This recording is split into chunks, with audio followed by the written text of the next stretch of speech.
Stream Elements Kebabs is now live. Streaming software and game development, data packs, modding and workflow tooling.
Oh wait.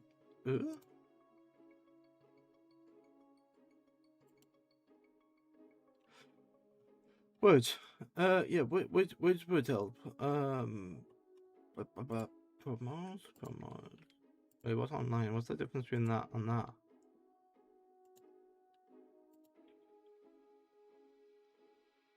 Okay. That's an automatic. That's a yeah.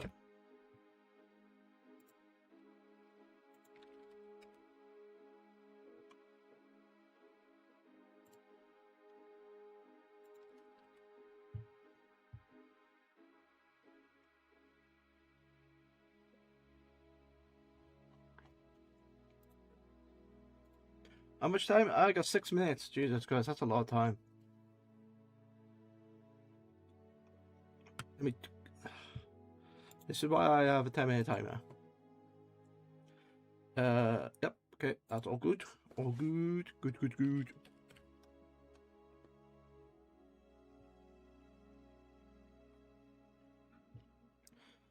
Oh. Oh wait, is this live?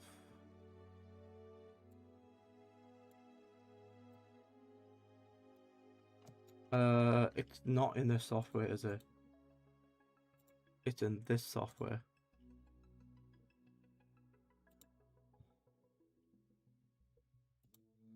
This was Stream Elements. 6,000, 10 minutes. That should work.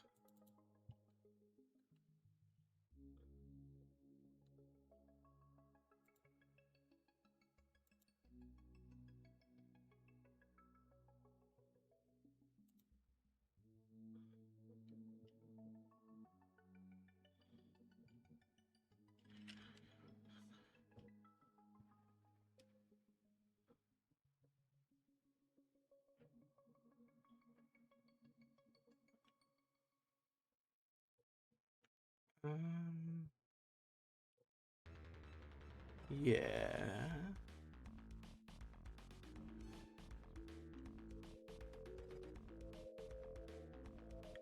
Oh, that is not what I thought it was.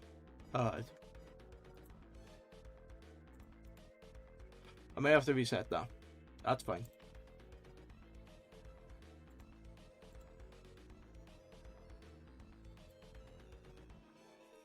Mm, 4 minutes, 4 minutes. Why is it every time I see that timer, I want to go pee? The last time I did it, I was late to my own stream. And I'm starting late at the minute, so I don't want to go. I'll do it later.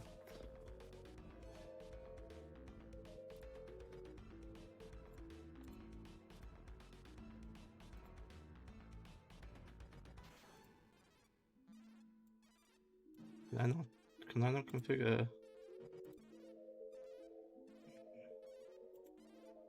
I can.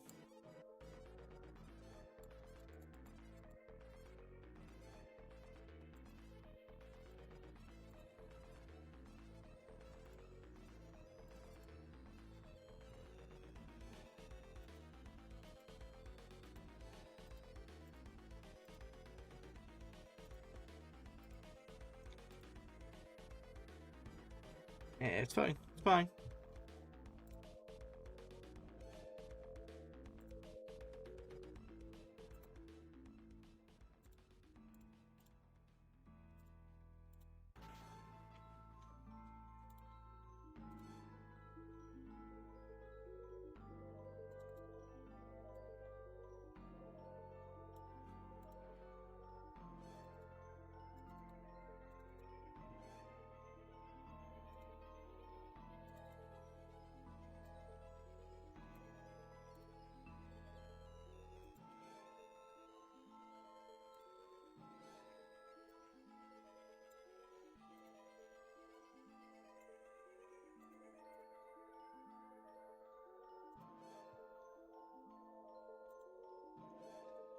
Two minutes, 2 minutes.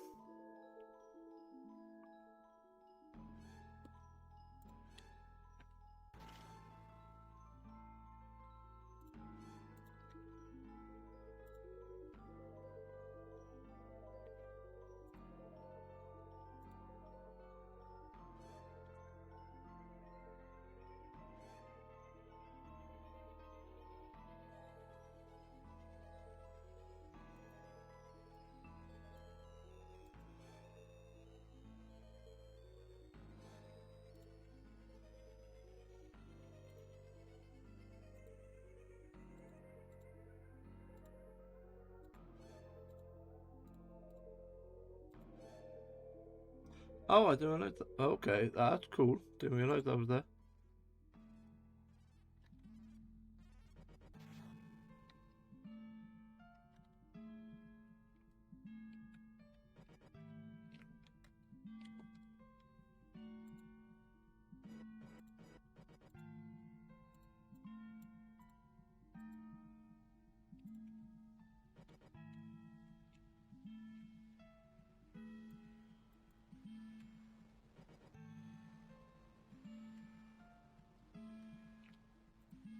Yeah.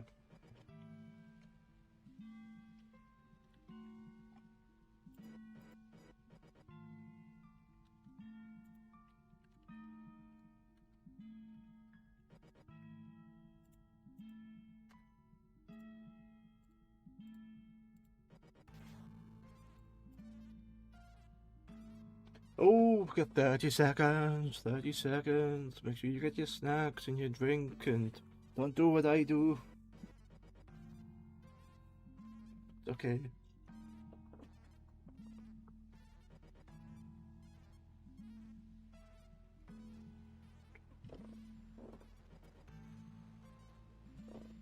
Why is that? Alright, anyway. 6, 5, 4, 3, 2, 1. Can I have some shoes? Shoes. You don't need to walk. It's fine. Anyway. Yes, so there's a Monday. Mondays are reserved for data packs, modding, and workflow tooling. At the moment, I'm in Minecraft data packs. Well, data packs aren't Minecraft specific anyway. But the idea was that Mondays are going to be reserved for programming, and I have lots of ideas in my mind. One of like datapacks is a big thing because Minecraft's a big thing, but eventually I'm going to be creating little things to augment various like mod packs, to also do other games. And I showed you this before, but I'm going to show people again because people could be quite new to this. So if I go to GitHub and this one, yeah. So no, because it needs to be live.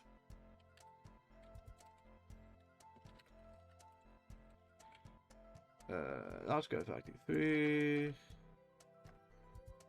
Let's go Factory 3. It is. So this is what I wanted to show. So this is something that I made reading Civ recipes. Is that actually in the right place? That might be in the wrong place up there, but I'll change it later. Yeah, so this is reading Civ recipes based on a file that I sent in. ETO_Europe3. Hello, Ito. How are you? Good to see you. Good to see you. I'm just doing like a recap of why I'm like doing these streams, just showing what I've currently made already. So this is Sky Factory 3 Civ recipes, and it's based on 3.0.2 version of Sky Factory 3. And then in here, if I scroll down, this is a table of, go away. This is a table of all of the items. Some of them got images, some of them don't. It's something I'm working on. But you can like, can you see that? You might be able to see that. Like you can see that's redstone, that's glowstone dust, that's gunpowder, and then as I scroll down, you'll see a bunch of things. So like this is dirt. These are different percentages, and it's quite nice because when you start playing this mod pack, you'll go, oh, okay, I need to get iron, because iron's generally the first thing that you'll get. And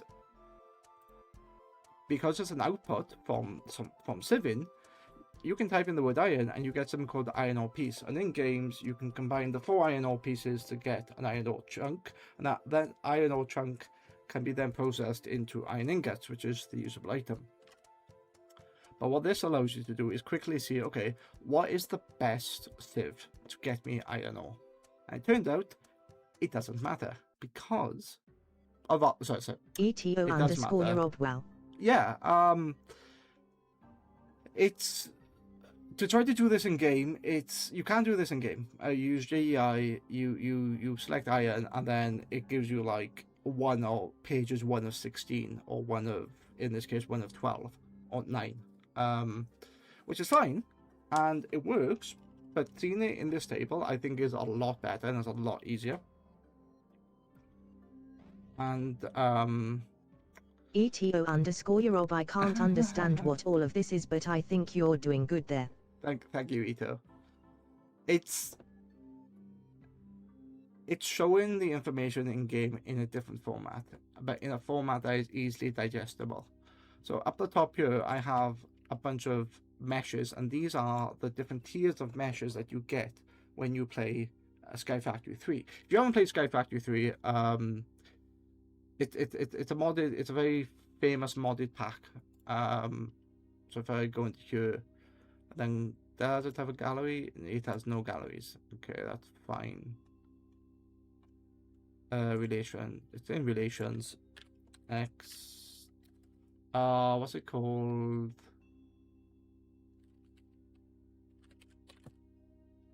Compressor? No, it's called X Nilo.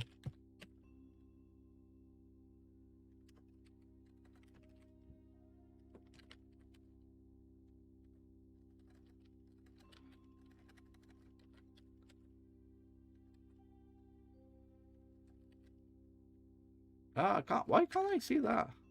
Anyway, I'm trying to look for a specific mod, and it's called X. I thought it was called X Nilo Ascendio. Anyway.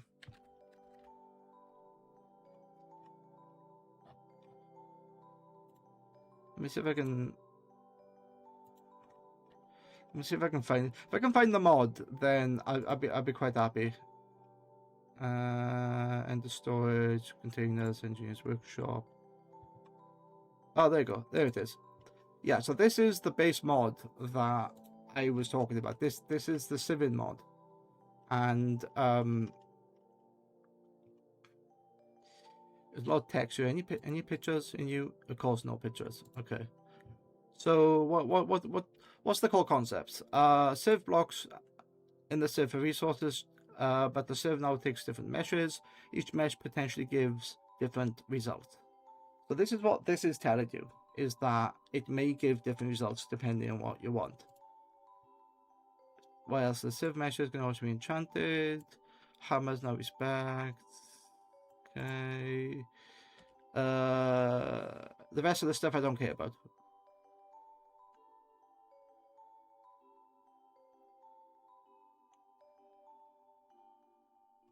Yeah, the rest of that crap I don't care about. But fundamentally, what it is if I look at gravel and you sieve gravel, which is the first thing that you end up sieving, is that this shows you all of the outputs. So you can see that on a string mesh, which is the first one that you'll get these outputs that have got numbers on them. But you won't get these ones that don't have numbers on them. And you can see like they're called diamonds, lapis, and emeralds. Very important stuff. You end up going up a tier, so you end up going to a flint. Charlie_McCrade head Mesh. hello. Hello, Charlie. How are you? It's been a while since we spoke. I'm just explaining how this thing I've made works, and it's basically a table showing you the different outputs, and it's quite useful because if we have a look at this one, for example, silver ore pieces, you can see that it only works with the first two civs, but doesn't work in the last two civs. And in my mind, that doesn't, like, I always thought the civs, like the higher you go up the civ level, the better chance you have of getting items, but in this case, it's not. So, and flint can only be got from string meshes. You can't get this from other meshes, which is interesting. So it's just a little resource that I wanted to build to easily show things. And yeah, you can select on any one of these. So after gravel, you get sand, and then in sand gives you all the different lists of resources, and then you have dust. Yeah, dust is the other one, and then shows you a bunch of stuff with dust. So like redstone, glowstone, blaze powder, and bone meal are quite important, which is quite cool. But what I can do with this is I can fundamentally change.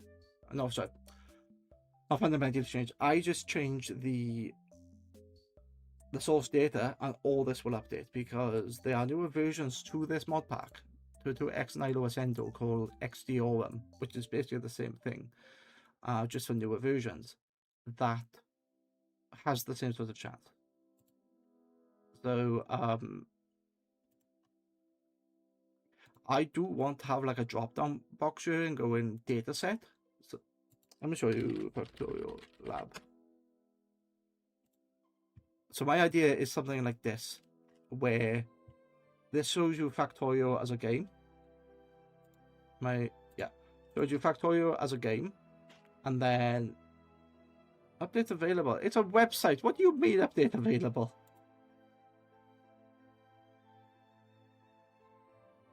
Okay. Anyway, go away. So pretend this says Minecraft, yeah? A mod set is the different mods. In here, I can select all these different mods. So I can select like Space Age, Base Game at 2.0, 1.1, 1.0, Bob's Mods, Bobs and Angels, Crastorio, Pyanodons, Space Exploration. If I pick Space Exploration and then select an item, it gives me all the Space Exploration items. So this website is really useful. And I sort of like designed that idea where I can like select a data set and go, oh, I want this, I want that. But it doesn't just do Factorial, this website. It does a bunch of other games. Look, it does Mindustry, Satisfactory, Star Rapture, which is very similar to Satisfactory, if I'm completely honest. What's custom? Select JSON data file and image spreadsheet. You can even upload your own set into here, which is not official. That's amazing. I like that. I really like that. I think that's cool. But yeah, I can select in Satisfactory, and now you got all the Satisfactory items. I think that's really good. Did I see Dyson Sphere? Yeah, Dyson Sphere program is in here. Like, it supports all the Dyson Sphere technologies. So I think that's really cool. The only difference is that this, fundamentally, all this is doing is giving you data sets and you're swapping between the different data sets. The actual program itself is all the same. So if I go into Factorial Space Age, I want to make a bunch of advanced circuits. It does this. It looks, oh my god, it looks very crazy. Then you get a flow chart like this. So yeah, that's fundamentally what this website does. And then once I'm in here, I can go, oh, I'm gonna go to Satisfactory and I want, oh, I don't know, a bunch of circuit boards. Then go to flow diagram. Like, it's the same setup, just using different data sets, and I absolutely love that. And I don't know what that was. And you can change it. You can do various things. You can make them faster. You can go, oh, I don't want more than one item. I want, say, one belt's worth of stuff. So it tells you, like, okay, what do you need to feed one belt worth of circuit boards, and that sort of thing. So it gives you ratios. So this is brilliant if you want to know ratios. But how does this relate back to here? Well, this is the start of stuff, and I could easily adapt this to work with other stuff. That's where it comes from. Don't worry about me stopping for a break. Don't worry about interrupting me. If you want to ask me something, if you want to talk about something else, like how cold the weather is lately, absolutely. But yeah, I'm happy to see people. I'm happy to chat about things, and I understand that this can go over people's heads, which is completely fine. But I wanted to talk about it. I want to make videos about it. I want to show, well, this is what's out here. I think there was there something else I wanted to look at?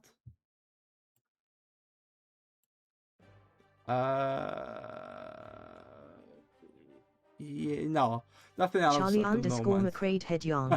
I wondered if you saw that. Yes, Yang.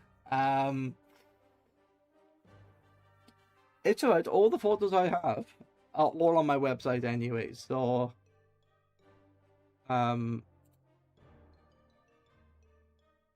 yeah. So nothing. Nothing I don't want people to see. That's perfectly fine. Because I'm currently showing you this in desktop capture mode. So yeah, that's interesting.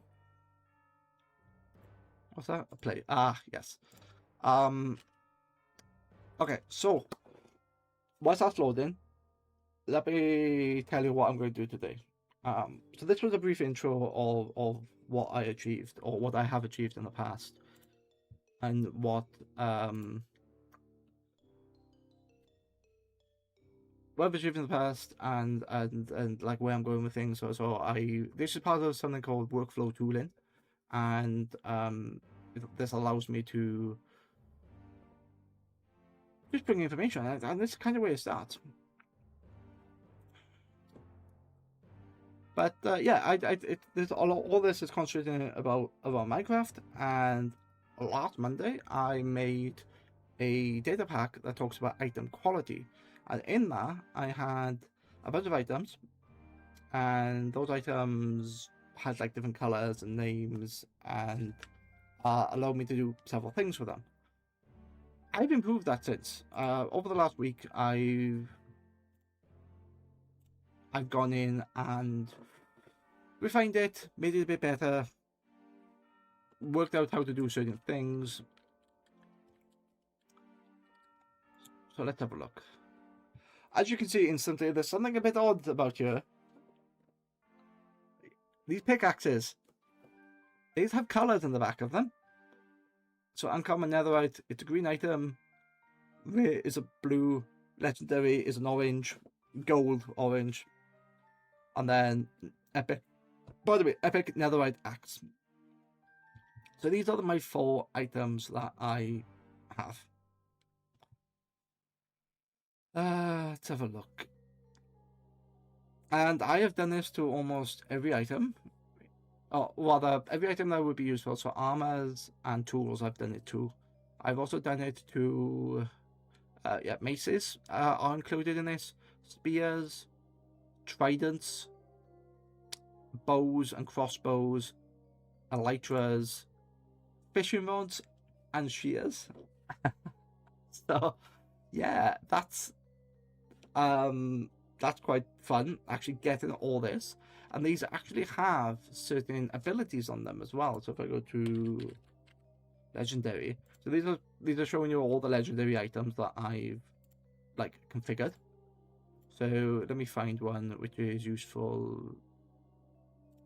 So this one.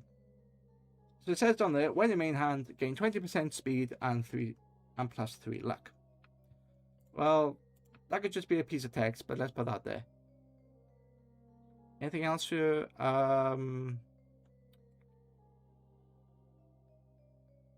Yeah. So this has 7 armor, 7 toughness, knockback resistance, and max health. That is very different to the base armor. So if I go to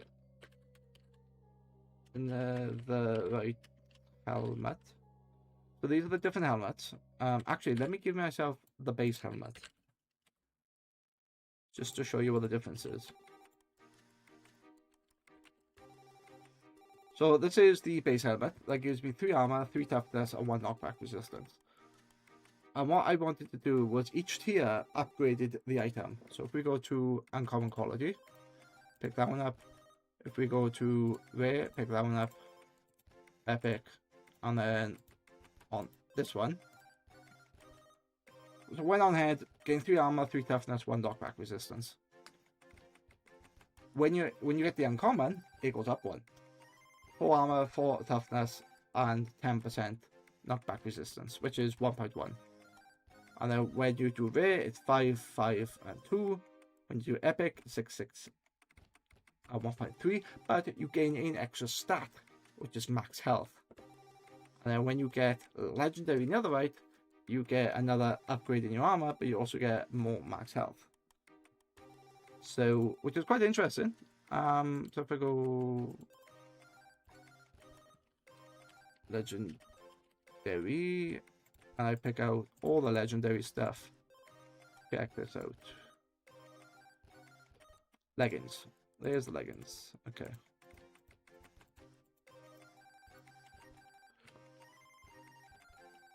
Oh, at the moment I'm already wearing. Okay, at the moment I'm already wearing it.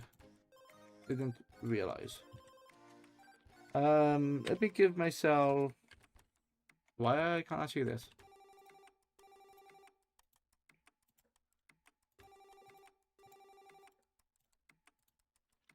Okay. Effect, give kebab saturation. So what I'm doing, wait, okay. So what I'm doing now, I've just given myself saturation infinitely, which basically means I'm always going to be at full hunger, so I regenerate health. Check out what happens when, or rather pay attention to my health, right? So at the moment my health is the default amount. Once I equip these, which gives me max health, see that? I'm instantly getting more health.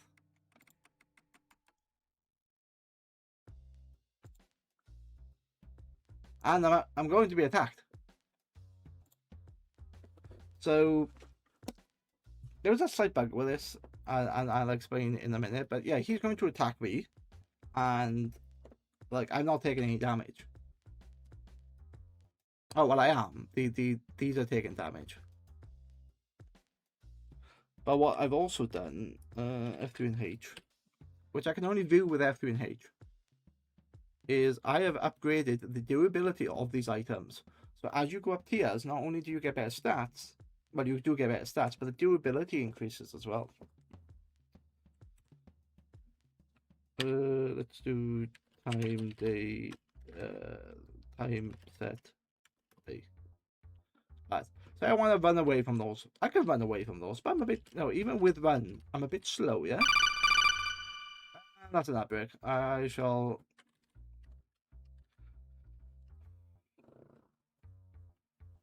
Yep, that's an ad break. Okay. Oh, good time for a stretch. Good time for a stretchy. Stretchy stretch.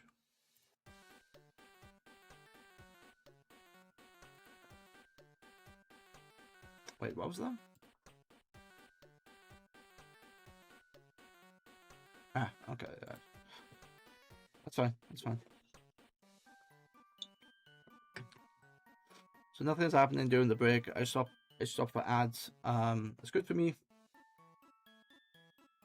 We can look out the window.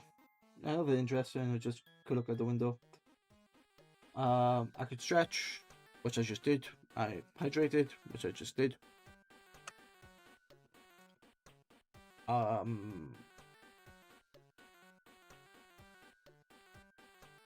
will get another drink, but I'll be on the next break. Then I'll stretch my legs. But yeah, 20 seconds, 20 seconds.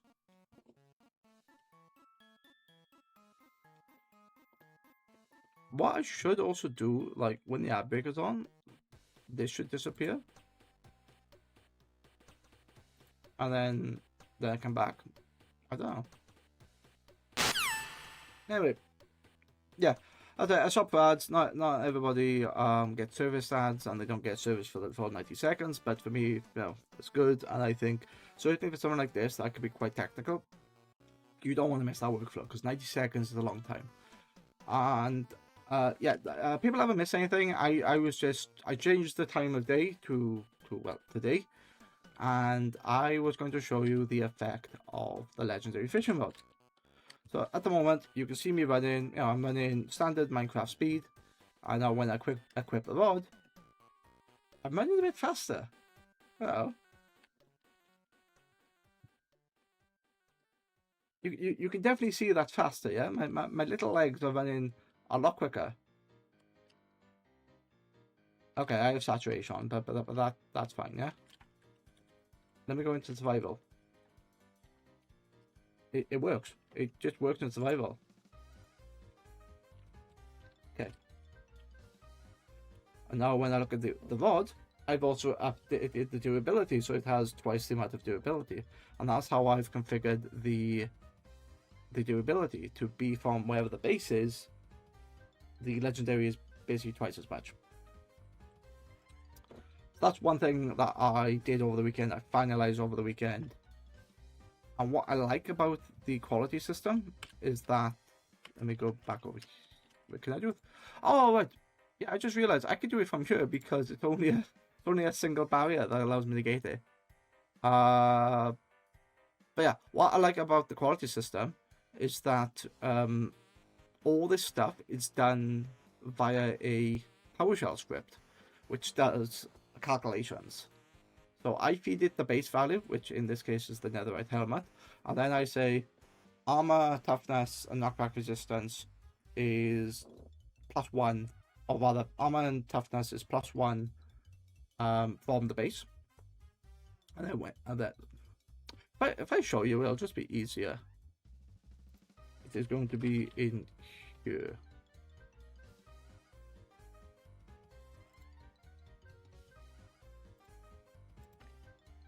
Okay.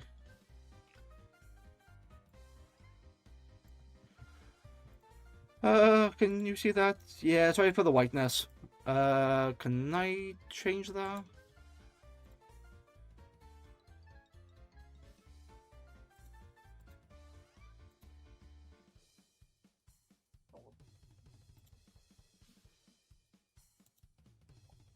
Oh, it's a theme. Dark console light editor. Okay, so can I change the theme?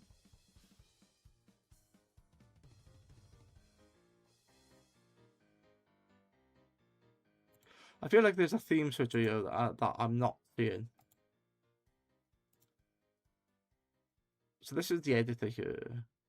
Where is the theme? Here you go. There you go. Oh wow, I can make that. I can make that monochrome green if I wanted to, which is cool, but no, I'm not gonna do that.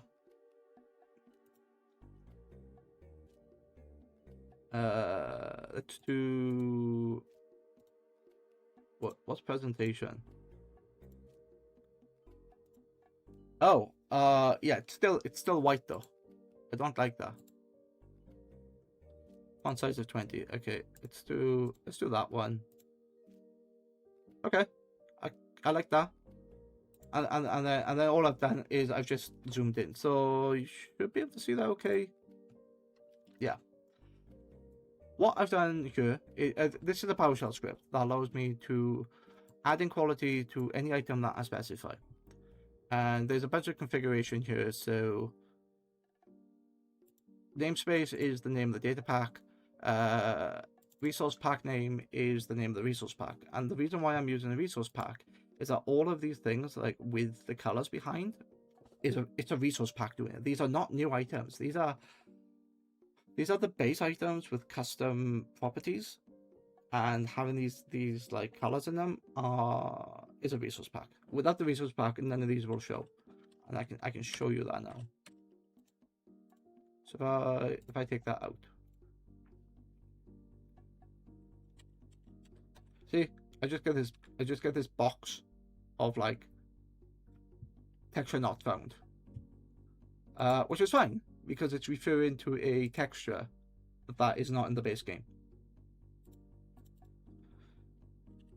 So if I reload options, resource, go bound, and it puts it in. It just puts all the stuff in, which I think is really cool. But yeah, back to this PowerShell script. So what the PowerShell script does, there's a lot of stuff here. So like it saves to a specific location. It tells I tell it what space to put in, so that's the quality namespace. Then it uses that data pack. And then these are the different qualities. So uncommon, rare, epic, legendary. And from here, I get to define every property. So there's a shorthand ID of you. There's a color of green. And flat is the flat bonus.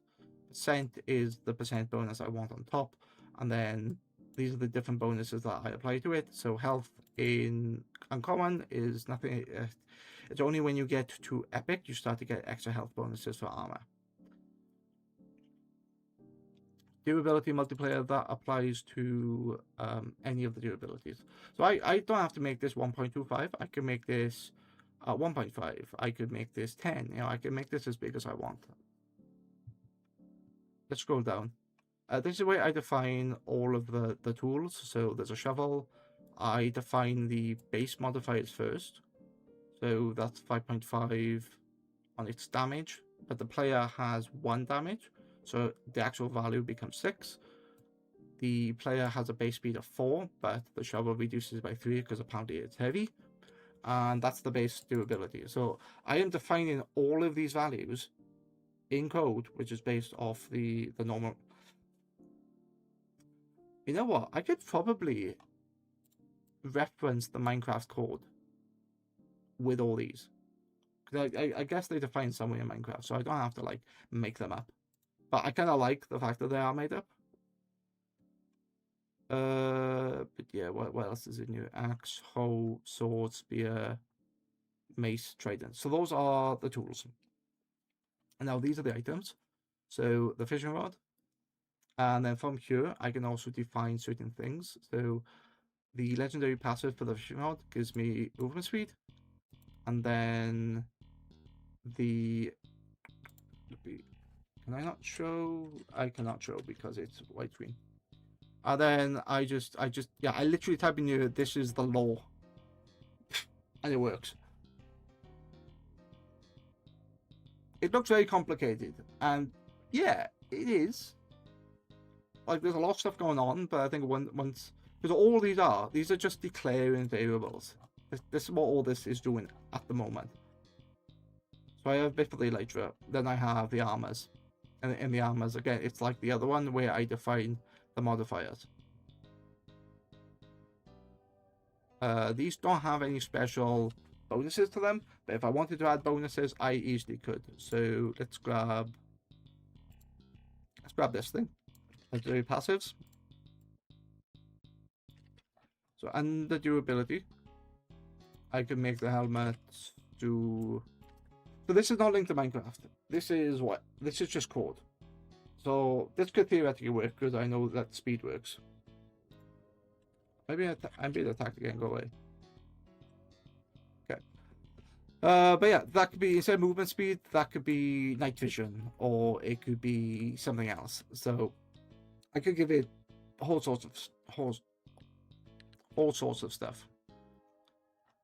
Okay, what else does it do? This is a what's this? This is formatting a number, so don't worry about this. Council. Okay, output tables. Don't worry about that bit. Don't worry about that.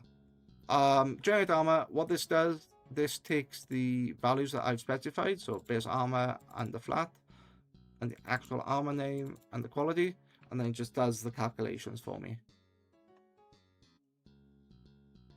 I'm also defining the model. I'm defining the format of each type. So format number. Oh, you know what I need to do? This needs to change. Format number is wrong. Yeah, because format number here is actually defining it as a double value, which is not right. It needs to be a percentage for one of them. But anyway, that's something else.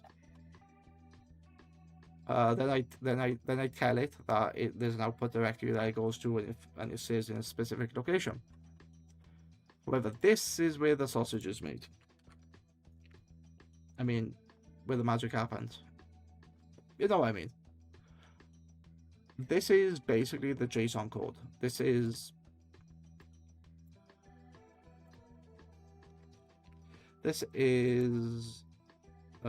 quality recipe, any of the recipes. So this is basically this code here I built through PowerShell because I could quickly change items. That's why I did it. So if I find that, oh, I don't want max damage to be ×2, I change the formula in my PowerShell, and then I rerun it, overwrite the files, and then it's got all the changes. It allows me to have consistency around, I think there's 64 items in here, something like that. Because, what is it, armor, elytra, axe, boots, and all of these have got 4 things on them. So is it 1, 2, 3, 4, 5, 6, 7, 8, 9, 10, 11, 12, 13, 14, 15, 16, 17, 18. There's 18 times 4, 80, 70, 72 items? Yeah, that sounds about right, doesn't it?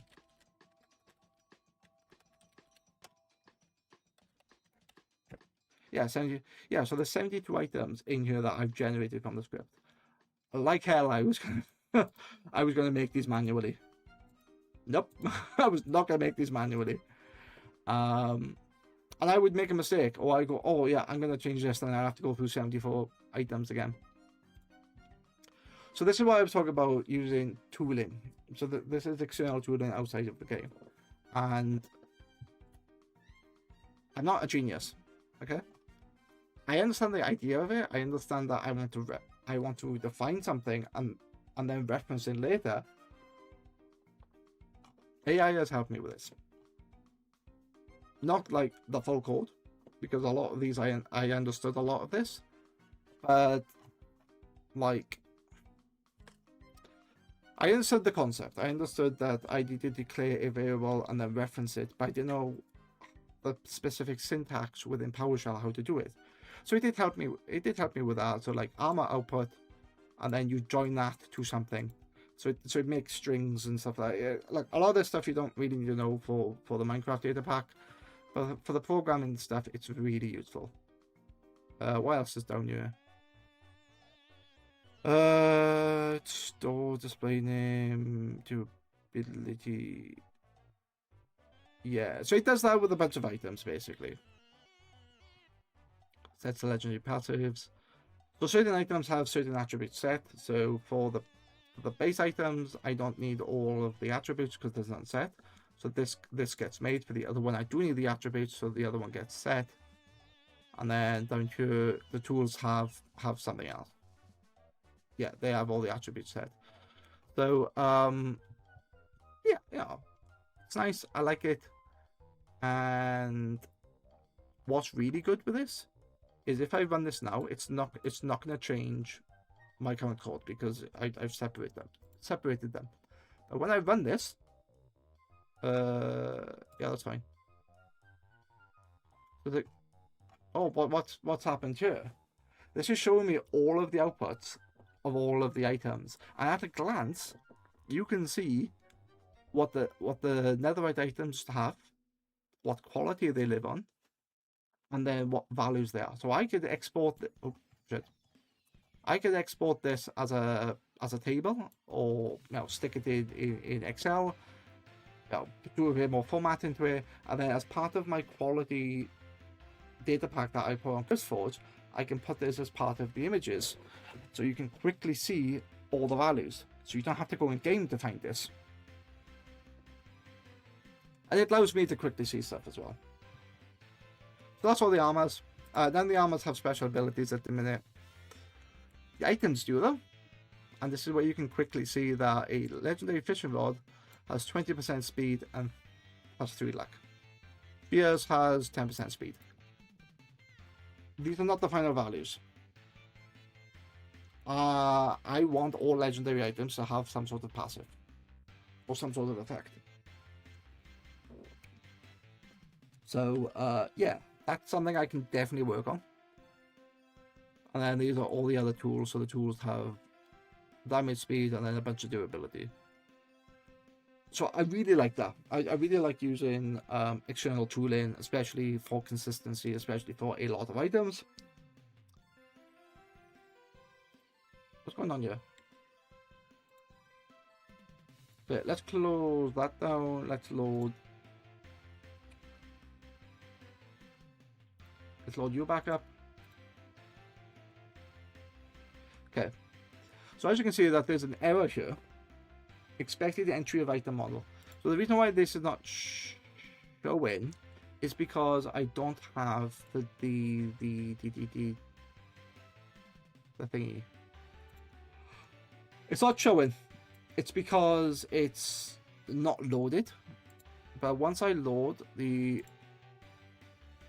book, oh no, the book, the file, and I go into this Armored Elytra, Ghost Chat's in the wrong way. That's why I moved Ghost Chat. I remember now.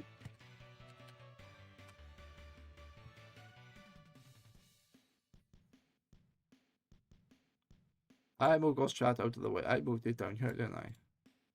Yes, I did. Okay. So, yeah, you can't see much there. But if I go into the assets, Cobalt, items, Armored Elytra, you can see where's the basic one. There's the basic one. So you can see the basic one here, and it looks a bit odd than a normal chest piece. It's because it's 2 pieces joined. It's 2 models that fit on the same plane. And if I show you something now, if I copy this, then do that.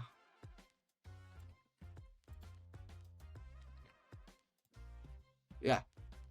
This shows I've just broken the 2 things up. It is literally 2 models sitting on the same space, and when they're combined, it looks like an elytra, a chest plate with an elytra on it. I can make this. Yeah, I can make that -1 as well. Depends how flat I want to make it, but yeah. Like imagine if this was like on the floor and it was spinning. You see both sides. Quite cool. And then if I just make that 0 just to prove a point. Like you can tell from that as well, because it's got a little bit up the top I kinda like. Yeah. So I don't actually need the transformation for that one, but and the same premise works for this, and what's quite fun is that the actual colors, all it is a glass pane. It's a glass pane. That's all it is. And I just put it in front of it. I could technically have it like in it. So I could have it like that, and then it shows on both sides. Which, you know what, I might actually do. Because once I drop these on the floor, you'll see the panes. So if I go back into the game. And I make it D. And I drop. Yeah, so you have a look at that. You can see that there is a separation. There's a quite a bit of distance. And because the glass pane is see-through, it doesn't really matter, but yeah, it kind of looks like two items.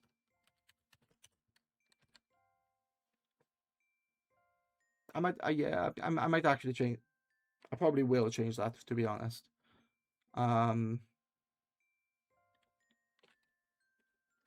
Yeah. Because my fear was that it wouldn't work, because although it renders really nice in here, I think there was a thing in game where, because the item, the chest plate was like slightly smaller than the glass pane, it's like encased in it. And because it was encased in it, in game, it wasn't being shown me when he was dropping it. It looked like he was dropping a glass pane. So that's something I need to like adjust and configure. But that stuff I can mess with later. Wait, are they're all .1? What's this? They have all been changed. Okay. Whatever. It's fine. It's fine. What else did I also add? Ah, nice. Yeah, I forgot I added this.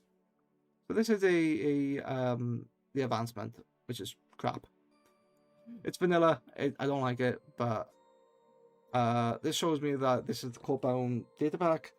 This is the quality, and in here you get all the different versions of what it is. The fact that epic and legendary are that's all right.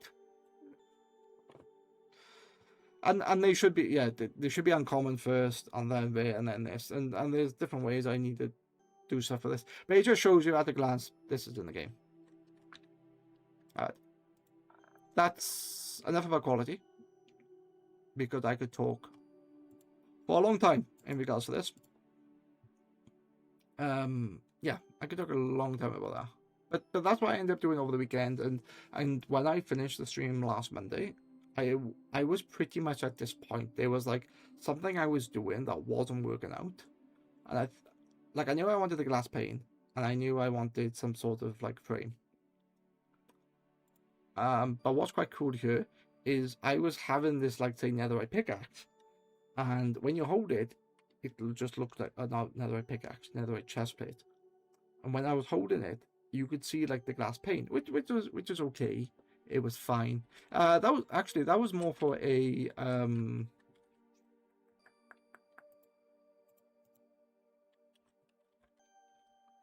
that was more with this, wasn't wait a minute.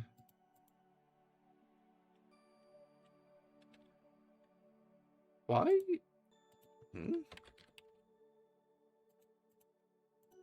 Anyway, it doesn't matter. Oh wait, is that tip purple? Is that normally like that?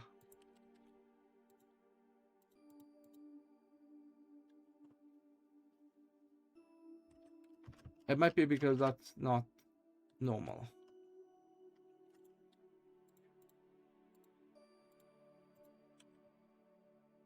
No, I thought the tip was like a slightly different color, like it was inheriting the color of the thing.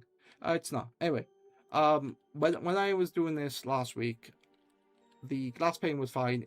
I like the fact that the glass pane shows you the type of what it is. But it was also rendering in my hand. But now you can't see it. And there's a little piece of code called, where is it? axe. Where's the axe? Is the axe not here? Another axe, I've called it. Okay. It's called this. When. GUI, ground, and on-shelf. So there's actually like a specific condition that Minecraft has built in that tells you, I want this, item to show like this when it's at a specific location. I really like it. I think it's really good. Yeah, it's quite cool. Yeah, there's lots of stuff that I can do with this, but it's in a state where I can technically upload it.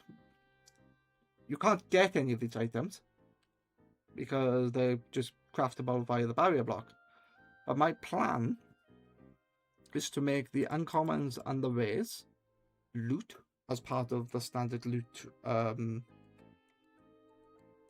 tables, and then epic and legendary to be craftable only. And they're going to use various components from like mob drops and that sort of stuff. That's something I need to think about, like how am I going to balance it, how am I going to do it. Yeah, that's quite cool.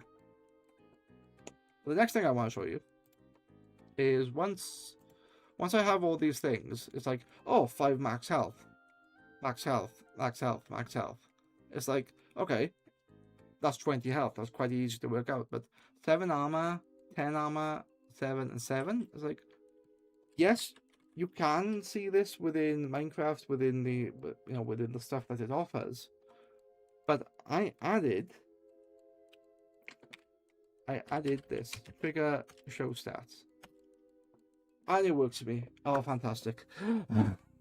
It works for me. I have made a stat book within Minecraft. Well, I say a stat book. I fed. Why is this not showing? I thought I changed that. Oh, I did change it. I just haven't updated this. Okay. So yeah, originally I had it set up in the chat, which is fine. And if you're the only one playing, it's okay. But if chat is like, there's a lot of stuff going on in chat, then you have players, it kind of gets lost. So this information now gets presented in a dialog box. So you can see your max health is 40, your armor is 30, your armor toughness is 20, and attack damage is 1, knockback is 0 because this weapon has a knockback, your attack speed is 4, knockback resist. There's something wrong with the calculation in that, which I need to change, but because I'm holding the fishing rod, I get luck. What I could do is any effect that this has, so if it has attack speed or anything else, I'm going to list them down here as additional effects. I don't know how to do that. It's not something I want to do today, but I like this. I like this as a stat book. I should be able to upload this as is to CurseForge, and it'd be fine.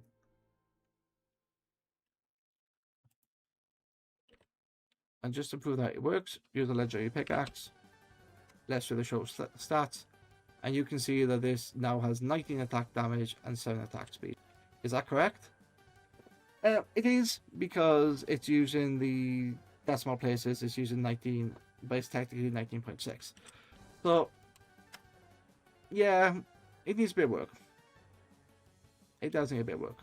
So I'm probably going to make those doubles instead of single integers.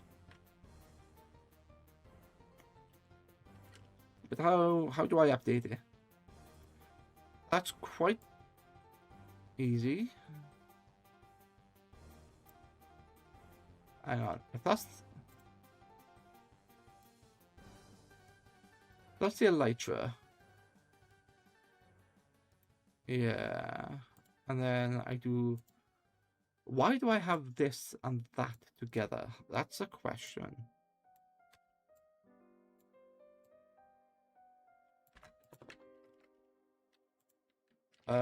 Because something breaks. No, this breaks. Because I didn't select the correct piece of code to delete. There you go. So now this like literally merges into its own thing. If this works, I'm going to keep that. Let me export the pack. So I'm going to go... Oh, that's not a break. You know what? I'm going to have a break. I need to stretch. Anyway, get a drink. I shall be right back. Stream elements, I'll be back. Having a quick WC break and refilling the drink.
Yes, yes, I am back. Oh, that took a bit longer than I thought. Okay.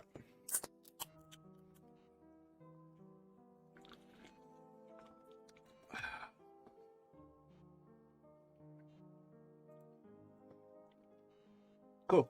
Okay, so what was I going to do? So I can definitely export this data pack, oh sorry, this resource pack to Compound.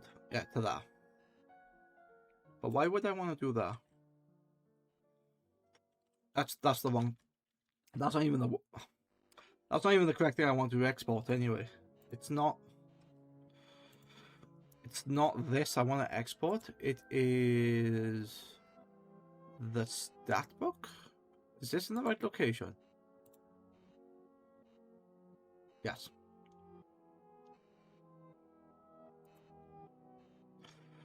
Let me just quickly check something. Statbook function. Yes. Okay, so if I export the pack and I save that as a data pack, and then I go to statbook, cool. And now I go to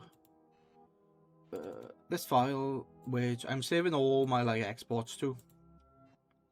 And then I go to this location, which is the data pack location where the world I've come loaded in. Take statbook, go into here, update, and now it should, if I reload, it should be able to do a trigger, show stats, and they come up as white. That actually is a lot easier to see. Yeah, I like that. I think that's really cool. There are so many things I could add to this. Like, was it attack damage, knockback? What else can I add to this? So each of these has an on hover event. So I can hover over add health or max health. And something I wanted to do is show me which item slots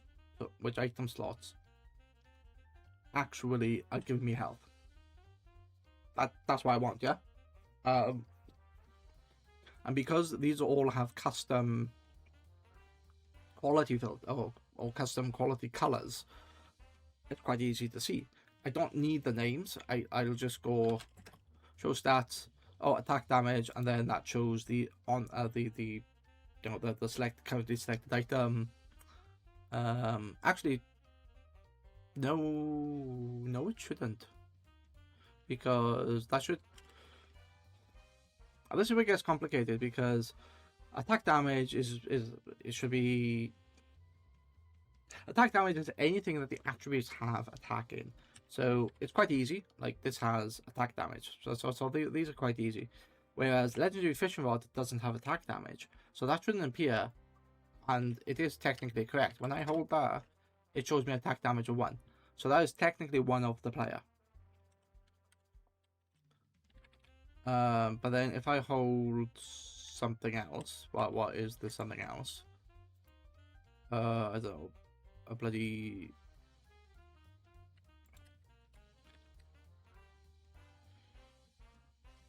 Which one is high? Is it a high when you're... Yeah, so let's do the legendary trident. Attack damage is 18 with an attack speed of 7. Like, that's quite high. I could do a calculation of DPS if that's something that people care about. Yeah. That's something I could definitely think about. It's definitely something that I think is quite cool. So now, what am I going to do now? I spent an hour talking about what I did before, what I've did over the weekend. So let's show you the process of how I get this uploaded. Because my goal is that if I go to datapacks, add content, and then I can search my name.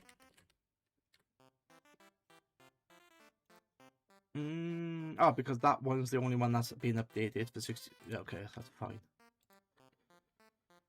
Talk about. So in here, these are my various data packs that I have. And these work. Yeah, these work fine. Okay, cool. But the first thing I need to do is go to GitHub, then go to 29.9, and then look at quality, because this is like all of the mod pack stuff that I do. What have I removed? I've removed some stuff, but not a lot. So let's upload the resource pack first. So these are all the resource pack stuff that I've altered, which is a bunch of text, various things, people. Removed a bunch of copies of it. Yeah, that's fine. I don't know what I want as like the texture pack color.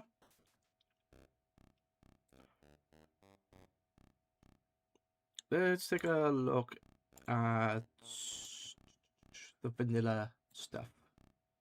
So if I go into here, go into, that's not where I wanted to be, into tags, recipe, items, dialogue. That's base data packs, that's not what I want. Damage type, chat type. These are just JSONs, aren't they? Yeah, that's not what I'm looking for. That's not what I'm looking for. What I'm looking for is instances 26.2. Nope, that's not even what I'm looking for. Install. So I'm looking for the Java file. Why am I looking for the Java file? Well, the reason why I'm looking for the Java file is there will be a bunch of sprites in here which I can basically use. That's not what I wanted to do.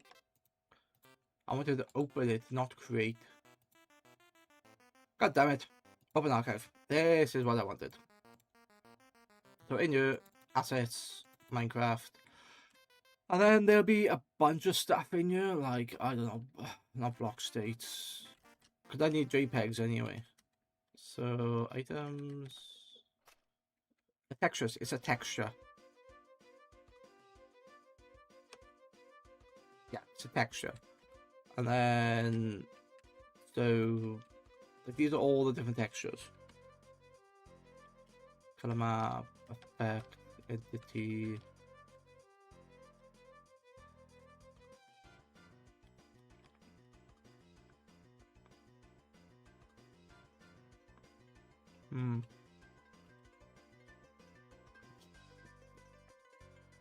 So yeah, I could error. Ah, nice. I like that. So these are all the PNGs that I use in the game, which is quite cool. What's the warning? No.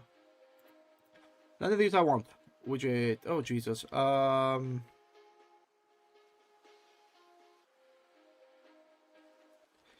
I don't want any of those. Don't want any of those. Tooltip. Great. Oh, okay. So is that? Oh right, that's okay. That's interesting. That's just the item frame stuff. Toast. Don't care about toast, but that's what the toast look like.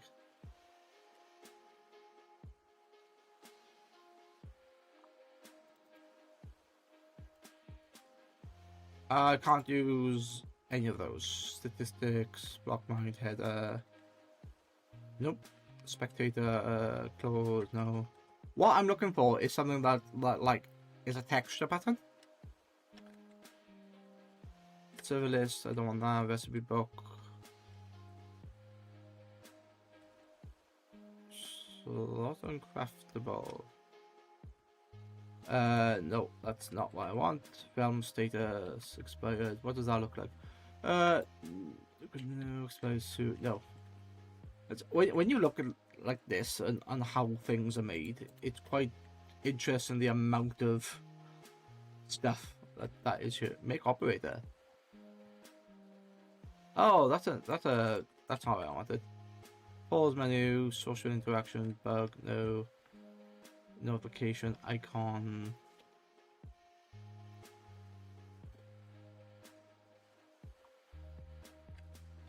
I want something that says like texture.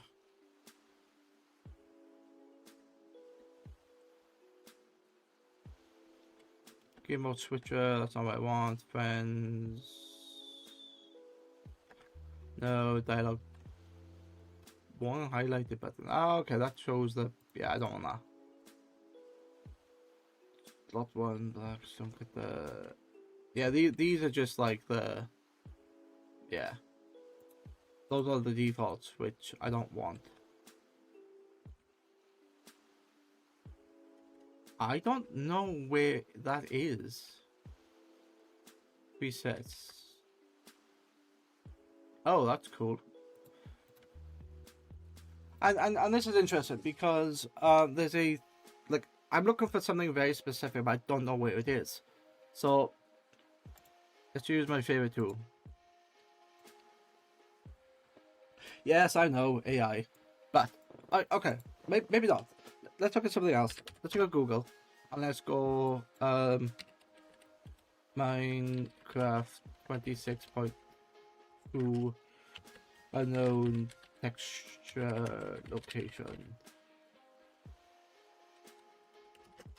I could type that in the. It doesn't matter because Google gives me a bloody an AI generated thing anyway. So it's the miscellaneous textures folder. MISC. So how would I know that that was there? As a known server, as a known pack, vignette. Oh, it is vignette, yeah. Pumpkin blur, yeah, which is credits. Hang on, the mixture texture is stored as a PNG replaced by it's no longer possible to change the missing texture using the resource pack. So why can't I see it? Oh, that's interesting. That's giving me icons. That is not what I'm looking for. Yeah, 16.2, which is basically what I'm looking at here, yeah? Assets. Yeah. Then Minecraft. Okay. Which is basically what I'm looking at. Can I do a search in here? No, I cannot. Which is cool that it's here. If I do miscellaneous, I should now see, yeah, I see all the stuff. Maybe that's hard coded into the game now because it used to be.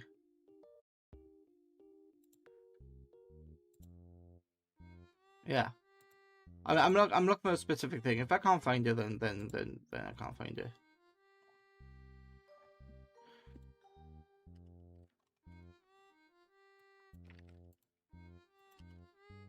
What does ChatGPT says? If you mean you can have it's generally in textures, blocks. Oh right, the specific entity.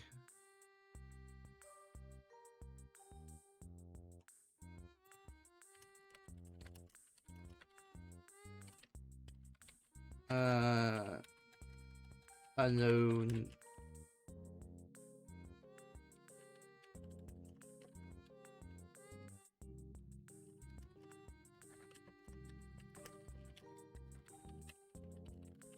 Yeah, this is one of the like nice things. You want the actual vanilla assets is typically in the missing texture sprite rather than a normal file. Minecraft generator use it.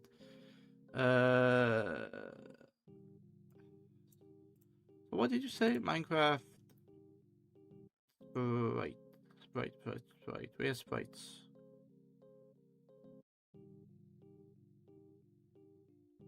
What? That texture.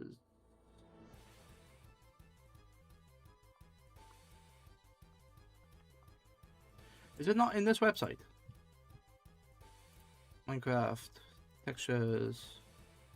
Why can't I see it? This is gonna literally give me every item in the game. Yeah. That's not what I want.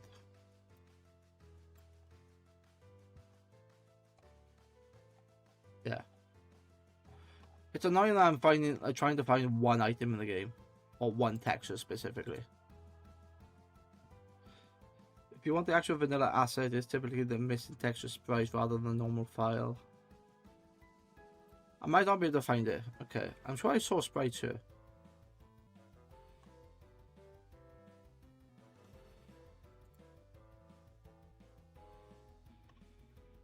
If it's not there, I don't care. Atlases is not what I'm looking for. Block states, no, that's all JSON stuff.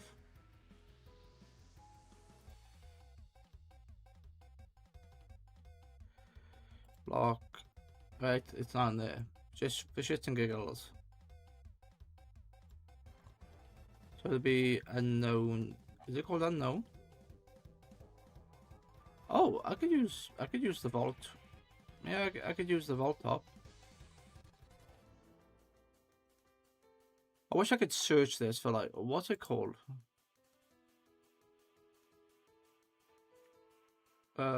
Uses Microsoft generates user internally, so you may not be.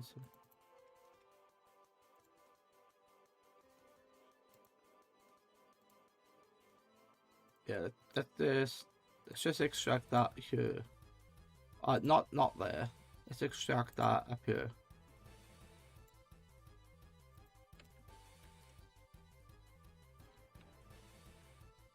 That's what I'm gonna do. I'm just gonna extract the entire folder of asset and search it, and let's see what it gives me. So if I can find it through this, then it should become useless. Why am I doing this? Yeah, I spent all this time trying to do that. What did I call it? TST. There you go.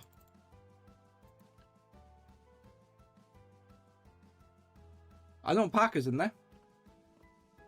Big unknown server.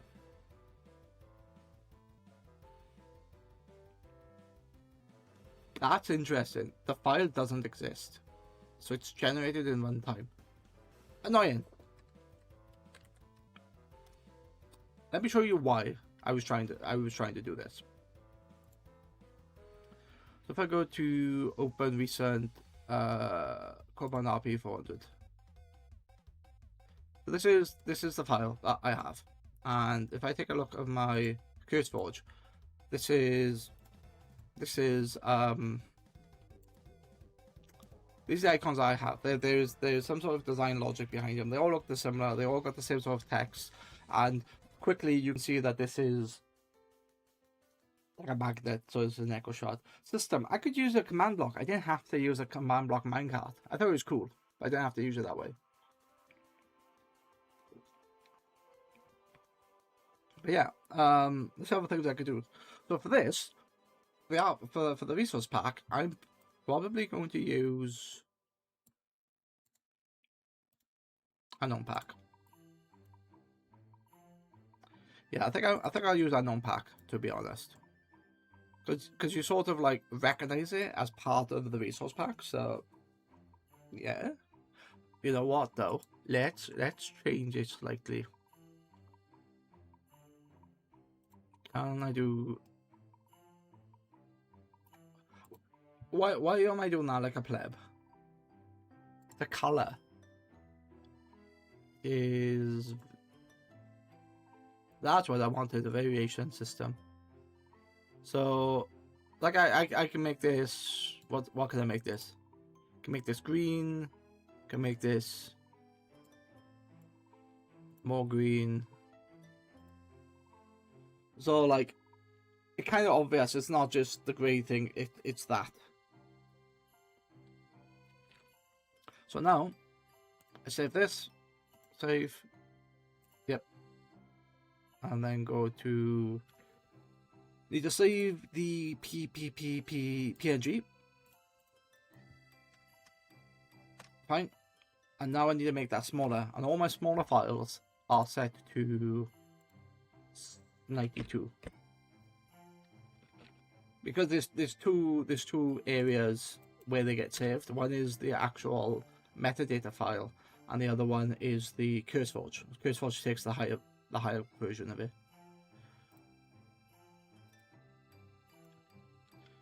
Okay, and then let's do PNG. View. Yep. Okay, already exists. I don't need you loaded now, so I can turn you down, shut you down.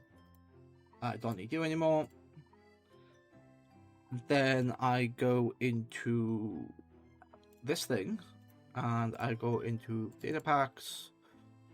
So I'll call datapacks. This is a resource pack. So it goes into resource pack, goes into RP, and then from this I. God damn it! Where did I save it? It is under. Is this thing called an RP? 21.9 resource packs, Koban RP pack. Is this the version? Yeah, that's the version that's 92. So fit. It's called pack.png. If it's called something else, it doesn't work. There you go, pack.png. So if I load this in Scythe and go to MC Pack Meta, that's a statbook. Koban RP. There you go. You can see it. You can see it right there. It's got the particular color on it, which I really like. I'm really tempted to change this text string. I might link my link tree in there rather than the GitHub because it's a long link. Yeah, it's something I'll think about. Anyway, that is not the right button. That's the right button. So, as you can see, this has now been added. The data pack has slightly changed. The bow has slightly changed. Which is that the epic bow? Yeah, that's how the epic bow works. Which is fine. Yeah, that's the epic bow. So I'm going to make a point in regards to the epic bow. And these are a bunch of stuff.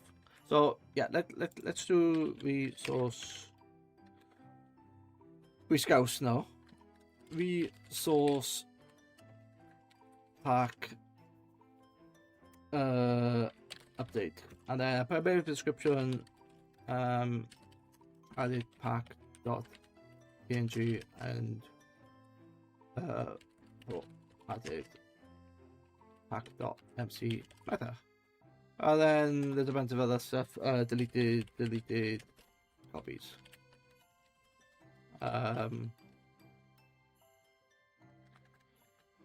It would have if I could spell. Deleted. Okay.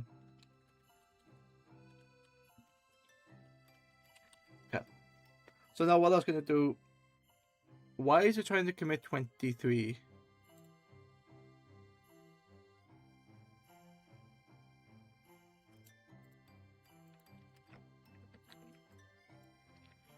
Oh, right, okay. So if I had that selected, it would do all of them to main. I need to deselect that and then select specifically resource packs. So now it puts those up. So it's gonna upload those to resource packs. Okay, cool. Let's look at the stat book. Okay, so I don't need the stat book there, which is fine. It still wants it though.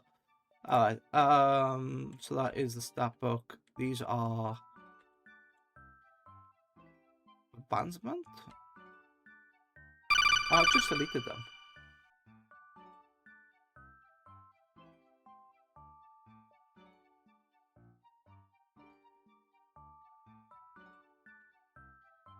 Ah, right. Okay. Okay, yeah.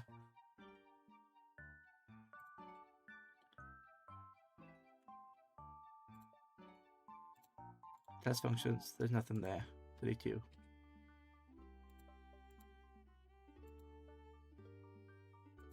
Technically, I can delete you as well. Dialog, setup, Okay. Pack empty meta. Oh, I don't. Okay. I know. I'm not. I know. There's a break. I know there's a break. Just something I wanted to check. That's all.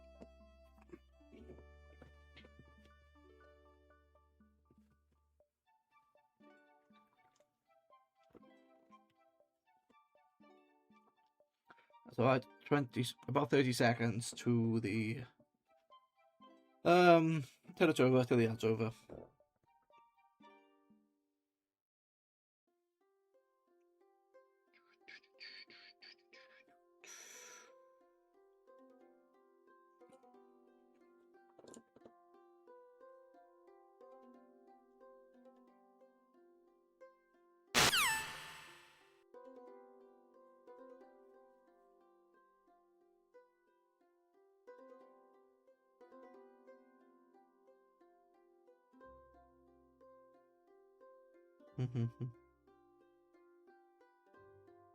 Okay, cool. Right. Yeah. So now I'm going through the process of like, how do I upload these? At first, they're being uploaded to GitHub, and then I'm going to upload them to CurseForge. What's interesting here is that the statbook doesn't have an icon, which is interesting because I thought there was one. Let's have a look.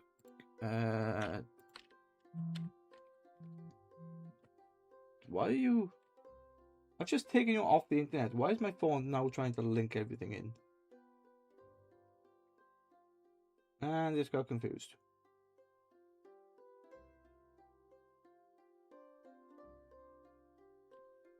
You know what? You can go off. Off you will go. Okay, so stats are not here. Yeah, so I'm not sure what icon I want to use for stats. But I need Photoshop again. Okay. File, open recent, let's open this one. It doesn't matter which one this is. Because this is the resource pack. So I want to change this. So I delete this layer. That layer's gone. And this text changes to, if I selected the right tool, it would help. This changes to statbook. Technically, it's not called a statbook, it's called a stat menu, but I'm gonna keep it statbook.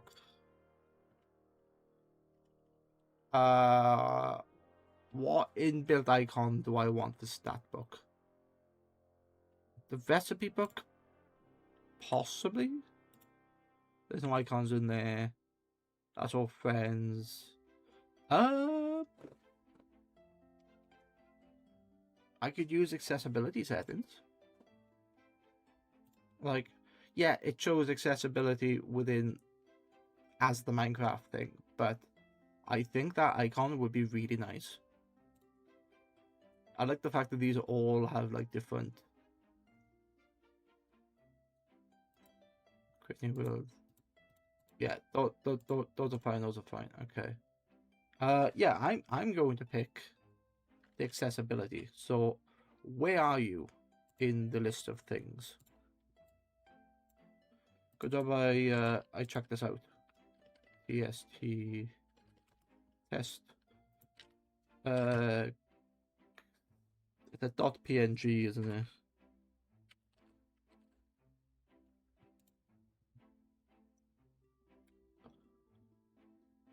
That's accept. There it is. Accessibility. Thank you. I thought I would find it.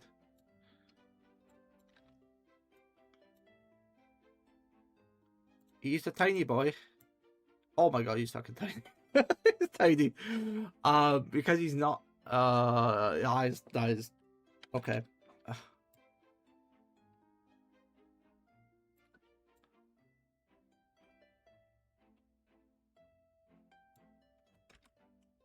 I don't like that. But fine. It's because it's a very small icon to begin with. They didn't have higher versions.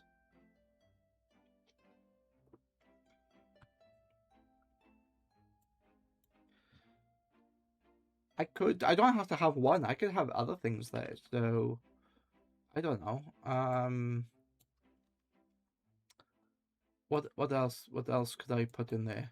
So it'd be numbers when I stats. It'd be a book. Yeah, I could put a book in there, bookshelf, enchanted book, knowledge book. I could put a knowledge book in there, which is basically the recipe book.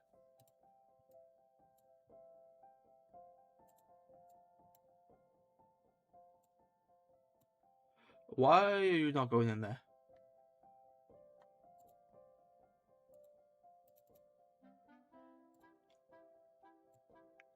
That's weird. Cannot move because no layers are selected.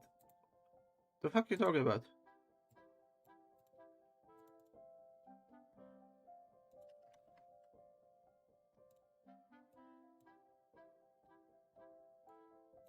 That was really weird. Well, it was working just now, and that's a page from the book. Is it? Yeah, that's a page from the book. So I could. Why is that not working? Oh, is it because it's locked? Yeah, I can't get rid of that. I don't care enough to fix it. Basically, that's fine. Let's just make this stat book. Yep. Let's save that as a PNG. Okay. Now let's reduce this size to 92. It doesn't actually look too bad when it's small. Okay.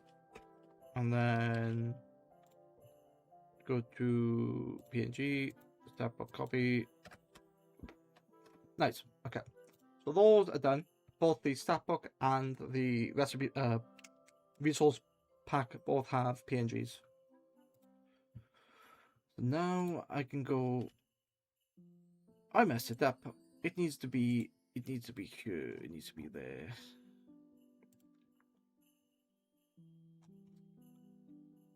In here. So statbook. Where is statbook? Statbook is there. And this datapacks. Give me my statbook. Here's my statbook. Alright, that's just simply going to be called pack.png. Okay. And then when I go into not Scythe, I can close Scythe now actually. There you go. It shows statbook, which is really nice. I do like that. It's really, yeah, it's really something. Root.json. Why is root.json unhappy? The fuck is root.json?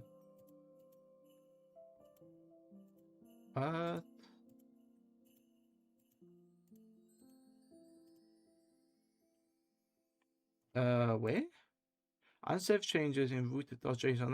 That's a thingy file. That's a. I don't know what that was. What that was referring to. I don't care enough to care. Right. Yeah, it's gone. The root.json was an advancement, which I messed up the advancement, so I changed it.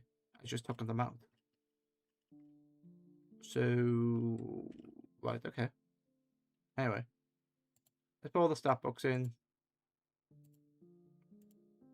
So what this does now, this updates 2604 28. Okay. Oh, and I want that. Okay.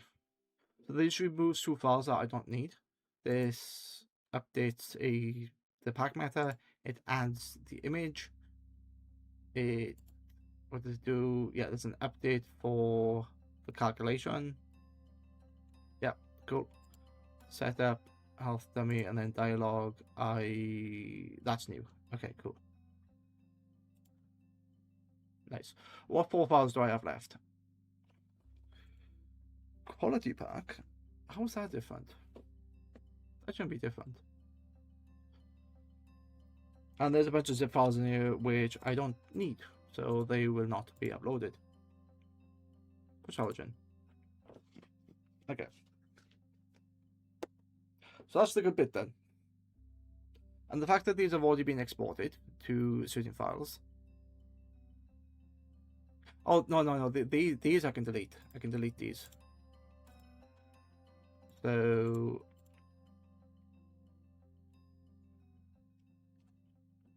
delete those. And then... if I now do this and go...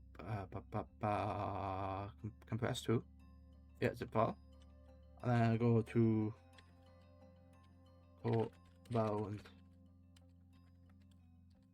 resource pack.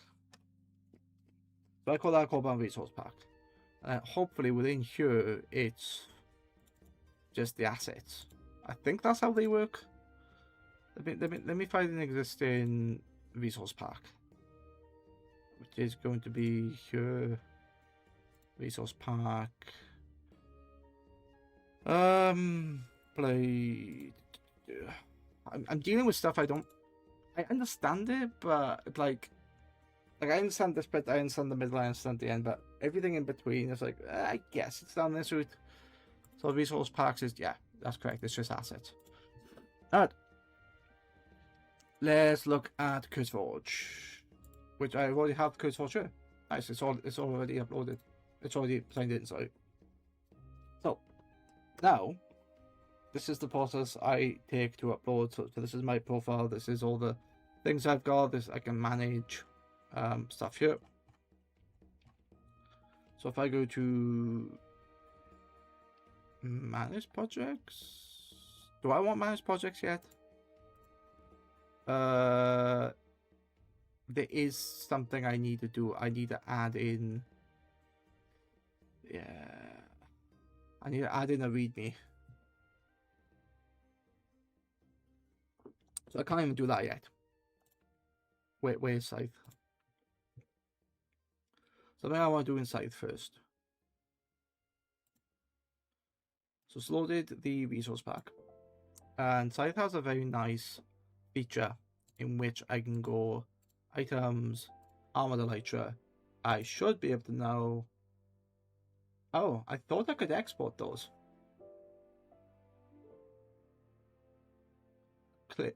Clearly not.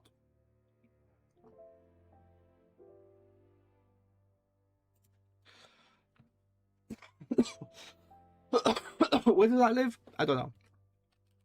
I don't need Photoshop for that. I could just use MS Paint for this. U is large. File, new, don't save. It doesn't. Okay. Right, let's make you that size, and now I can just. It doesn't. Why are you expanding that? Why? What size are you natively then? That's a stupid size natively.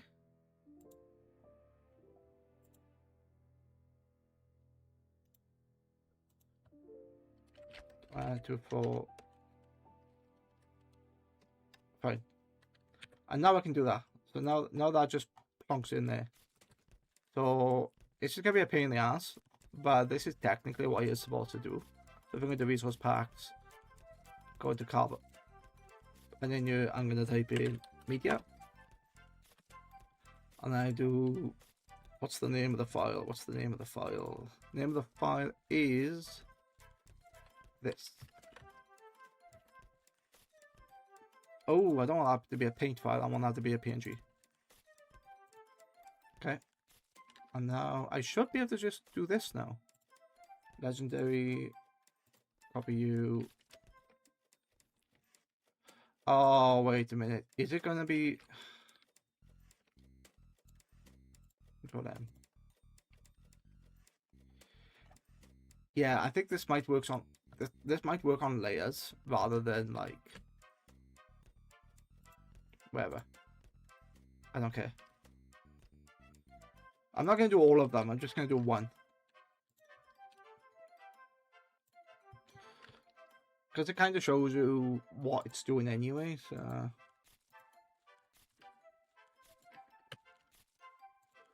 Let me zoom out so I can see. There you go. PNG. What's it called? It is called the there. Yep, nice. And then I technically need that for the basic one as well, because that's what it does. It combines the two together. Oh, I'm gonna be here forever.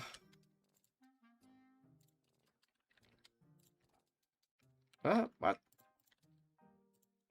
That was stupid. Wait, what? Why did you do that?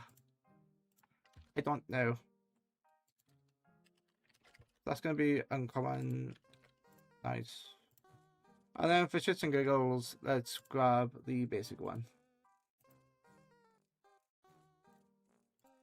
And I can go new. I do wish there was a thing within Scythe that like you could highlight all of these and go like export file. That would make this so much easier. Wait, does it exist? Save as prefab. No, that's just a reference. That is yeah, that's not what I want. Okay, what's it called? Armored Elytra. Okay.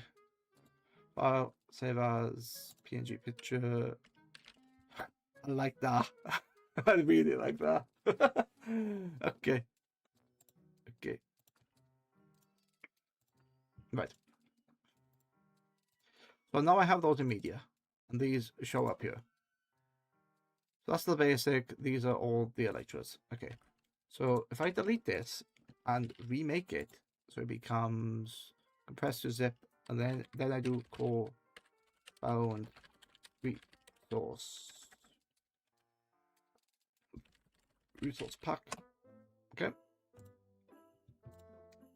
Now we're going back into CurseForge. So I should be. Am I ready? No, no, I'm not, because I need the description file, the README. So what the README allows me to do, will Scythe display it? I don't know. Will Scythe display the README and the quality? Yes. Okay, so Scythe does do this, which is fine. So I can just copy this then. So let's just copy that. Put it under the Coban RP. I can't see that. Then go under. Oh, it did not like that.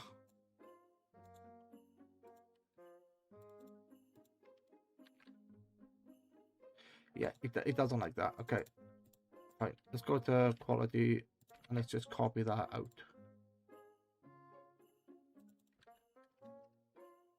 That should now appear. It does. Okay, Cobalt resource pack. Can you guys see? Probably not. Okay.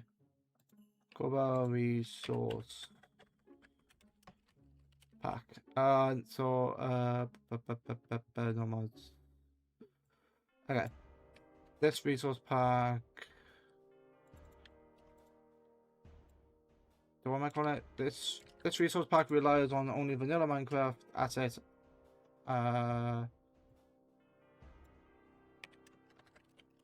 It's okay. Yeah. This pack adds custom item models by basically by lowering assets. Okay. Too many E's. Okay, so that's the README MD, so that will show up when people read it, and I can like shove it into the CurseForge description. Perfectly fine. So now, try again. Compress to zip file. Call this core bound resource pack. Right. Now I'm going to go into manage projects. And this is a very interesting like path where you want to create a project. Like I got all these approved now, all working in like different versions and stuff like that.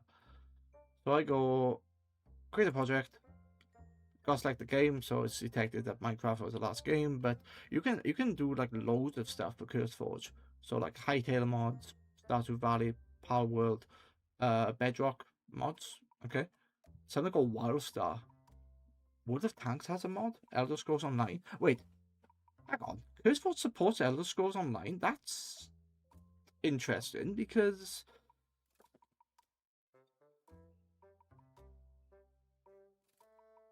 they use Minion.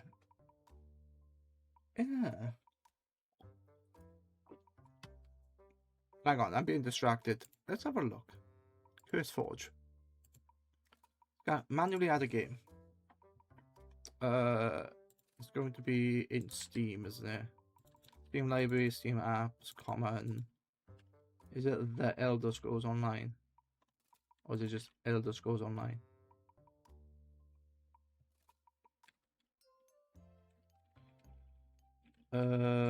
No.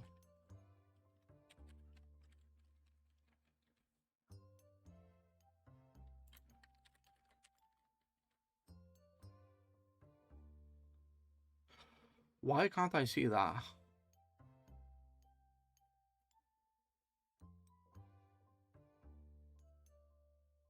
It's like it doesn't. It's like it doesn't exist. That's not right.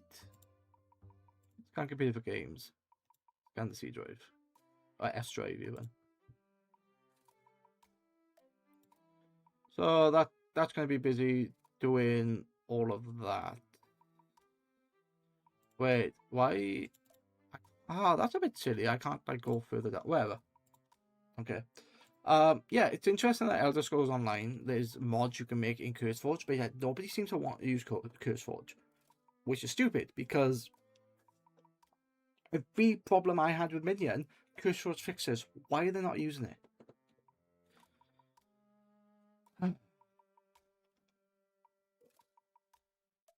You don't even need a link. Yeah. Well, I know why, because they've had the history of Minion and everything's stored in Minion, but Minion is terrible. Anyway, let's go to Minecraft. Project name, Core Bound. How have I done the project names otherwise? Okay, I just called it that. Core Bound Resource Pack. This is where the logos and stuff come in. So if I go into here and I go in this, Core Bound Resource Pack. Here's your project preview to make it clear, one-line sentence. Resource pack for the Core Bound datapacks. That's what it is. What class does your project fit under? So there's various questions that they give to you, which are basically filters that you can have. So when you go into CurseForge, which is still scanning, it will allow you to filter certain things. So this is a resource pack. Easy. Main category. Well, it's not a texture pack. It's essentially a data pack. What's the additional? Don't care. I shall allow the comments. Okay, cool. To ensure project approval, review Minecraft guidelines before submission. Avoid profanity, not safe for work content, or offensive language. Yeah, that makes sense because anyone can see this. So click next. So description here. This can easily be that file that I made.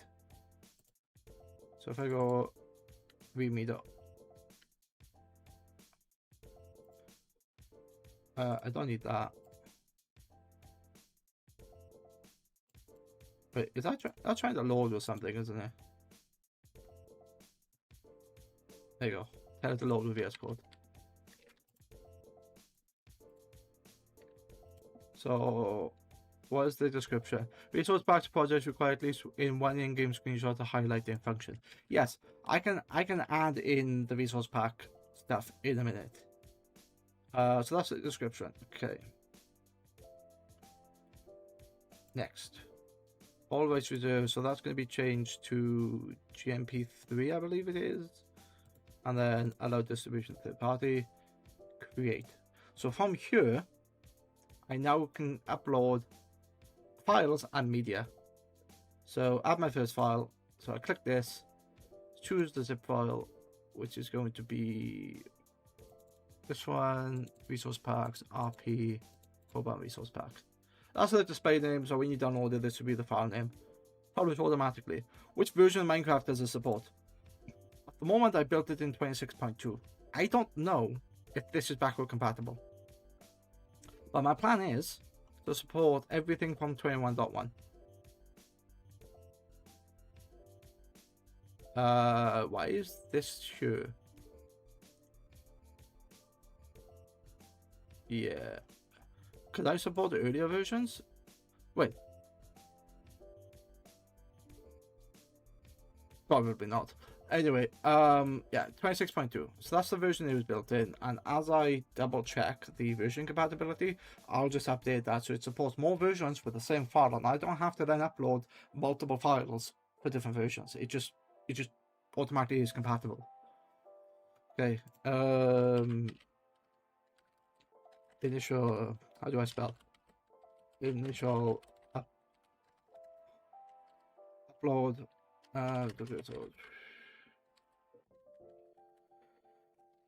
If I, oh right.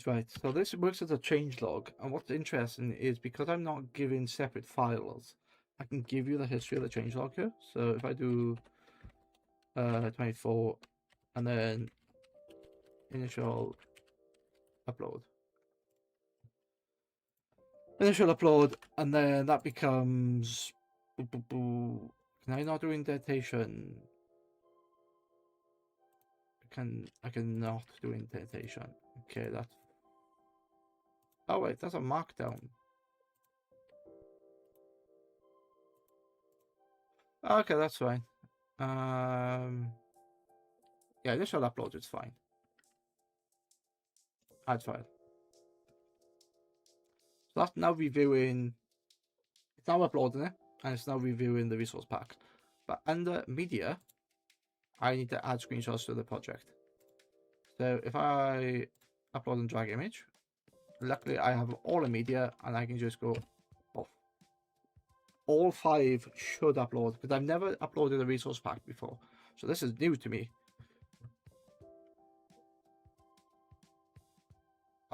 Reload the gallery.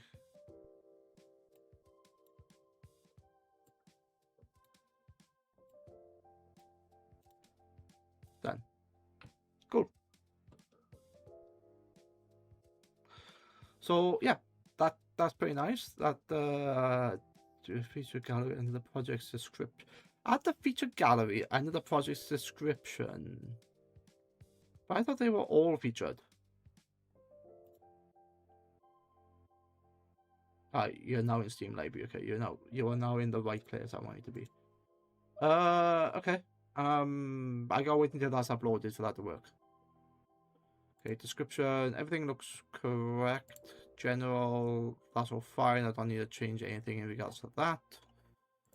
License. I have to double check the licenses. I'm sure I'm applying the correct one. Basically says that. Yeah, you can look at the code. It's words. Break first, then words.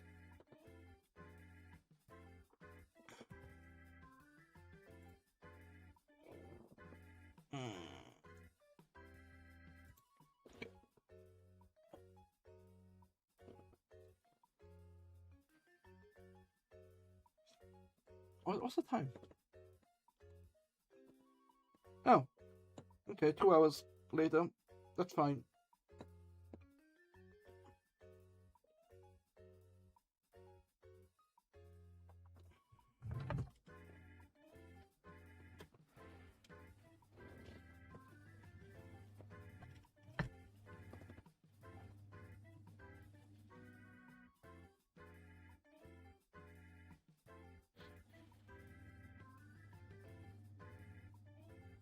Oh, I didn't realize you could detect that.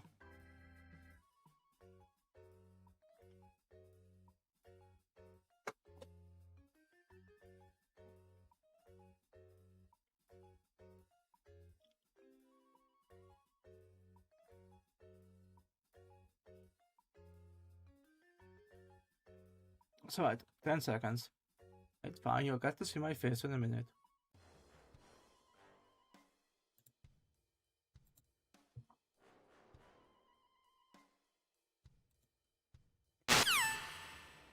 Okay, so I'm just checking the files, and yeah, basically the license, I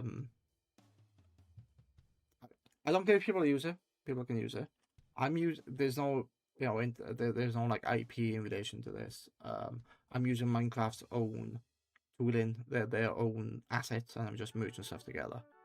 So yeah, if it gets distributed and changed, I don't care. If people can learn from this, great. If I can learn from it, even better. So files is set up, that's bacon, nice.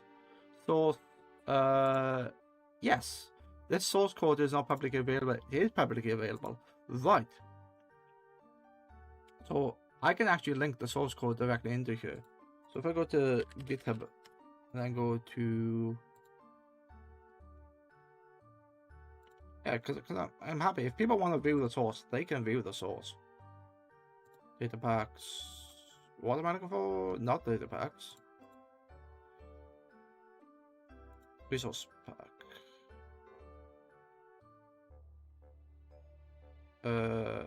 Is that correct?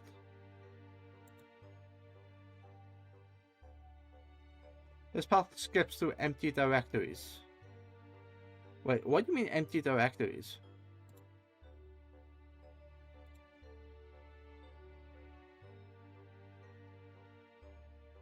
Yes. Yes, it is. Okay. So, I don't want authors, but I do want that. It does not appear to be a valid user depository contain a GitHub URL. What do you mean? It is. Okay. Oh, because it already... Oh, right. It already understands that it's a GitHub source. Wait. The fuck? Why is that not working? Choose a core Bitbucket other. Please enter a valid URL. Okay. So why did that not work when I told you it was GitHub? Does not appear to be a valid user repository combination or GitHub URL. Does it need that? You know what? I don't care. Let's put other, and then the link should work. So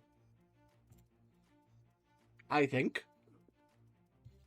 media, yeah, got the media there, default relations, related projects, but there's no related projects. Members, this is me. Oh, I get to make cash if I sell. Okay. And this, what's this, issues. Oh, right, nice. So people can actually like put stuff in here. So they can either use CurseForge to put comments in, or they can use GitHub. Interesting. Cool. Right. So if I go into projects now and I go into last updated, should have just now. So that's now new, which is really nice. It needs to be approved. But why else did I just upload? Not upload, but wait, that's not right. Life status should be. Oh, I can't.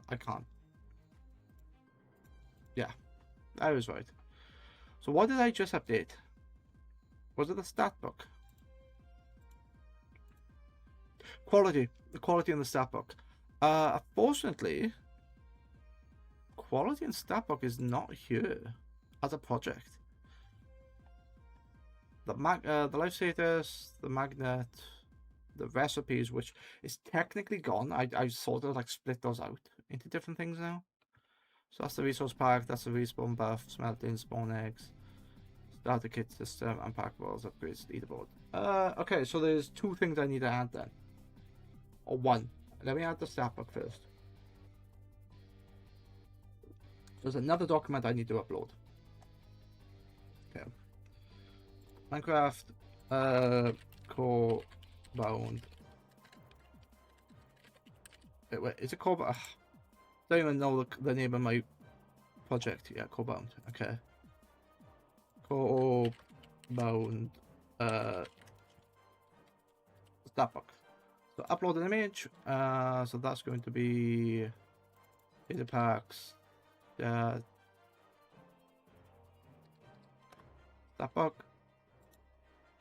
Is that the image I want? That is not the right image I wanted.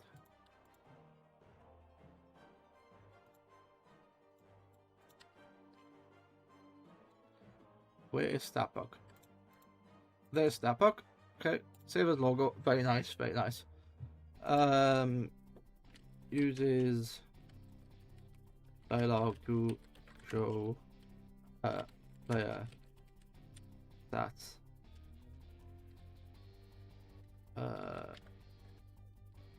Alternative to the download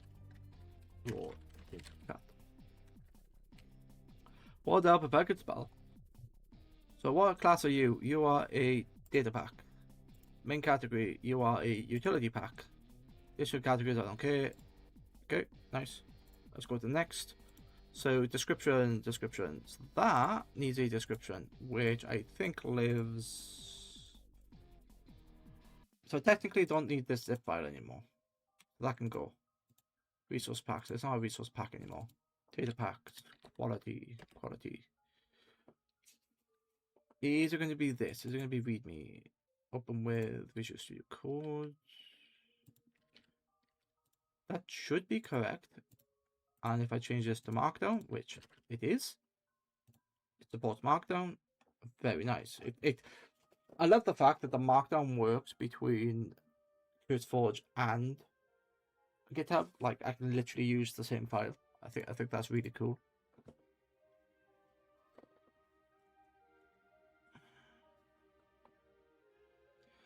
It is full of spelling mistakes.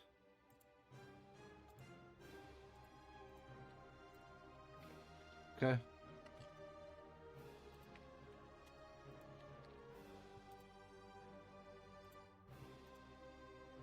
That's okay. That's fine. So click next. Let's go GMP3. Yep. Okay, create. So what do I need here? I need the project file, but I don't have the media. So let's fix that. So this is the media file. This is where Scythe comes in, so I can go open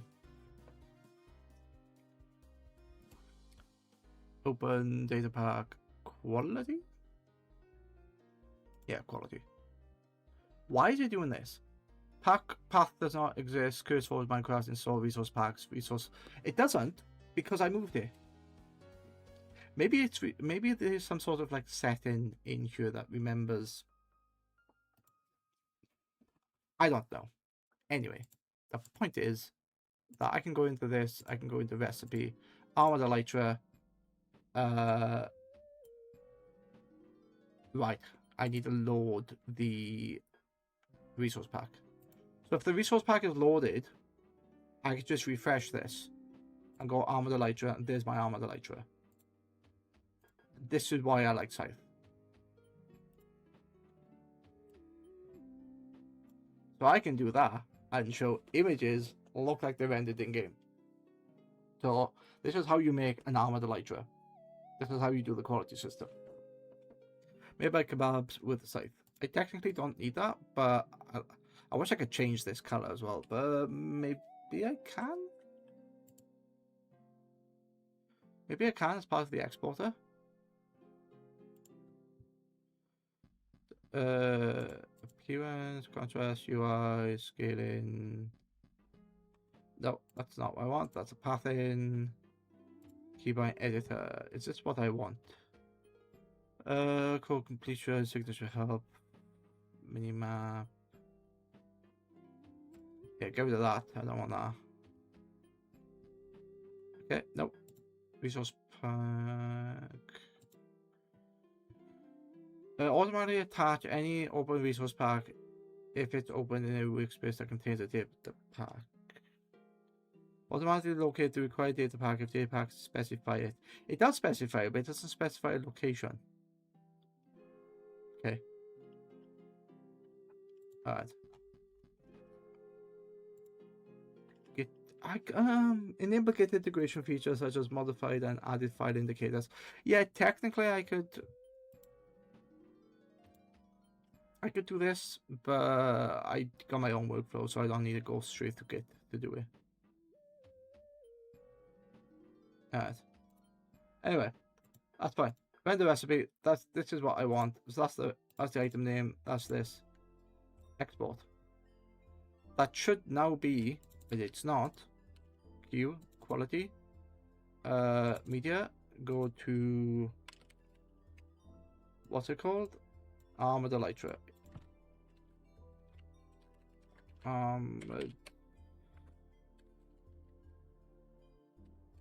Elytra.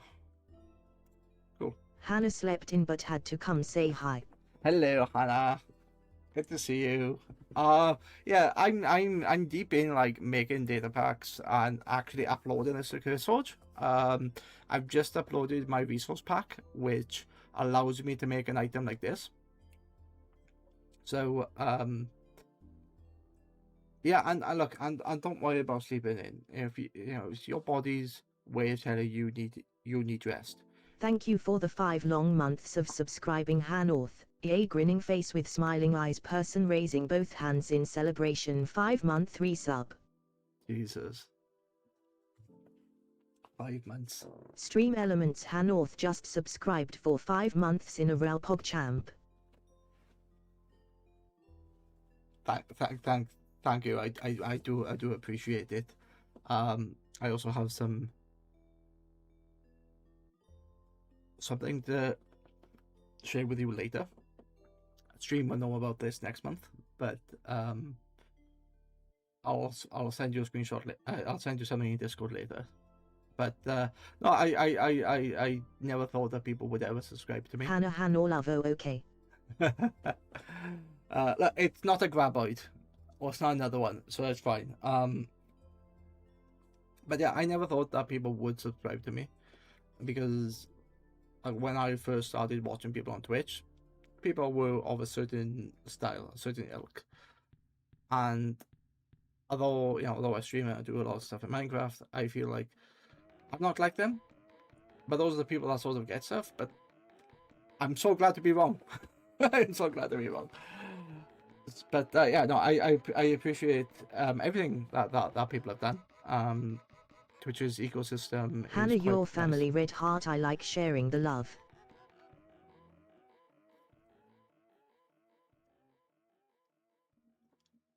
Thank you. Honestly, thank you.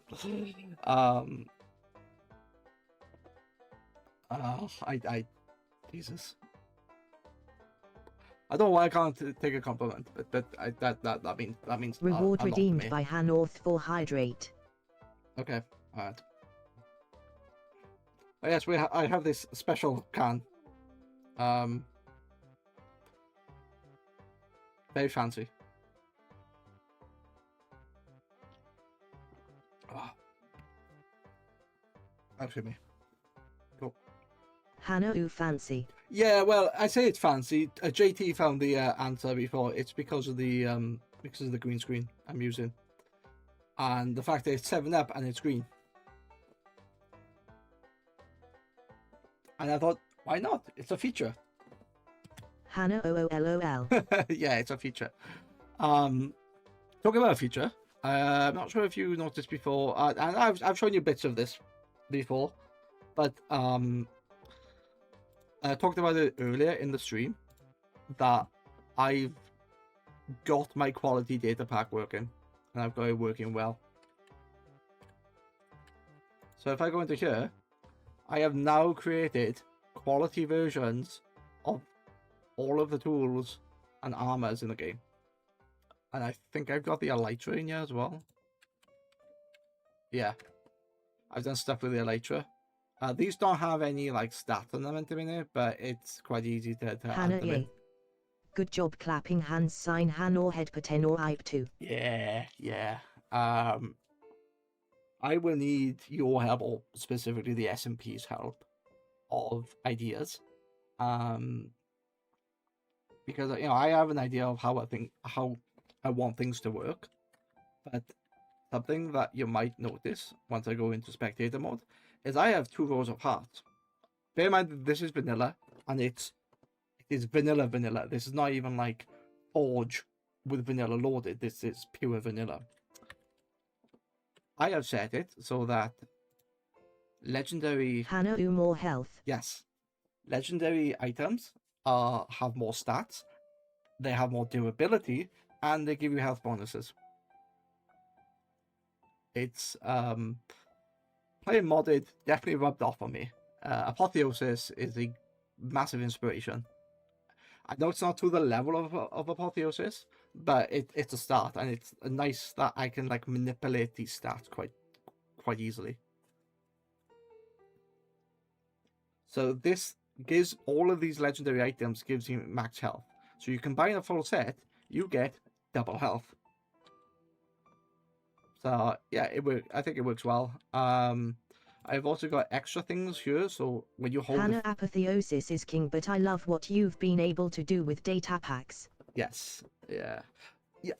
When I say apotheosis, like I know I can't replicate the idea of the gems, the slots and stuff like that, but yeah, the data packs are quite interesting to me because I don't know if this is possible. It's like, oh, okay, certain elements of it is possible. And then I make it. I'm going, how far can I push this? Hannah, it's genuinely impressive what your brain does, kebabs. I'm surprised myself, to be honest. But yeah, there's a full like, what's the word? Full progression. It's not full progression system, but there's multiple qualities of the different qualities. So you got like uncommon, rare, and epic, and then as you go up the tiers or go up the quality tiers, you get like better stuff. So the epic version starts to give you more health, and then when you get the legendary version, get you the full amount of health. But yeah, stuff like legendary fishing rod, the luck ability there is basically luck of the sea. And if you put luck of the sea in here, you get essentially luck of the sea 6. But it's all in vanilla. What I haven't implemented yet is how to get these items. Because at the moment, these just cost barrier blocks to get. Because I'm testing. I need some ideas on how, like, what this would cost. Maybe not that one, but let me go uncommon. Like clearly I would need some sort of common netherite, yeah.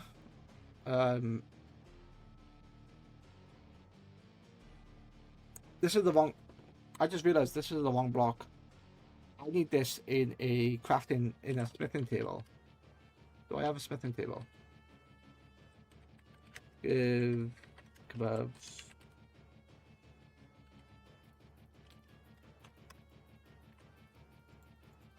So my idea is that I will have, say, a netherite helmet that eventually will make.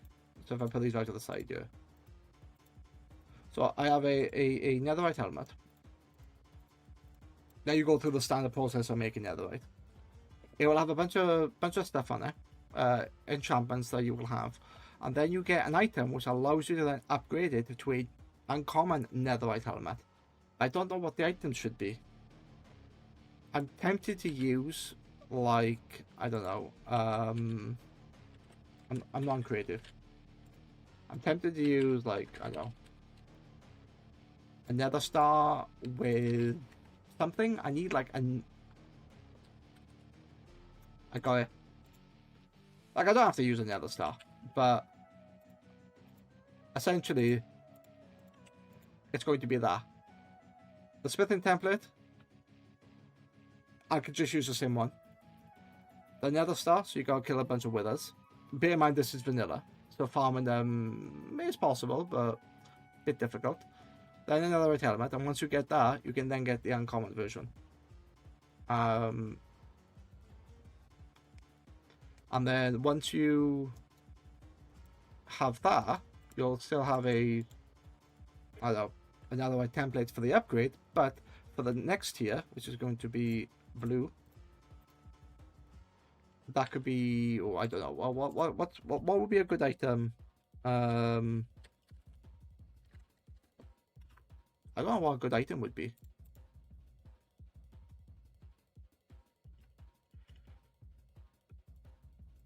Totem of Undying? I would, you know, a Totem of Undying I would preserve for legendary.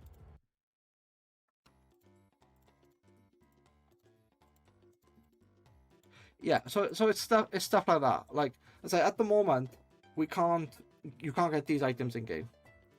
So this is what, like, probably off stream I'll do some experimentation, but I do want to give players the ability of doing this. But at the moment, I'm just uploading these to CurseForge to just have them there. So I've already uploaded one today, which is my resource pack, and then I'm going to upload the stat book and the quality system. That's going to be the Hannah, next thing right, I'm gonna okay, do. so just creative, right? At the moment it's just creative. But I have, like, all of these have stats and stuff. The only thing I need to change is to tell it, this is not a crafting recipe, this is a smithing recipe, and then give it a valid recipe. But that's quite easy to do in comparison of all of this. But my goal is to make this in survival. These are going to be craftable things at the legendary tier. And I can even tease players with the quality system.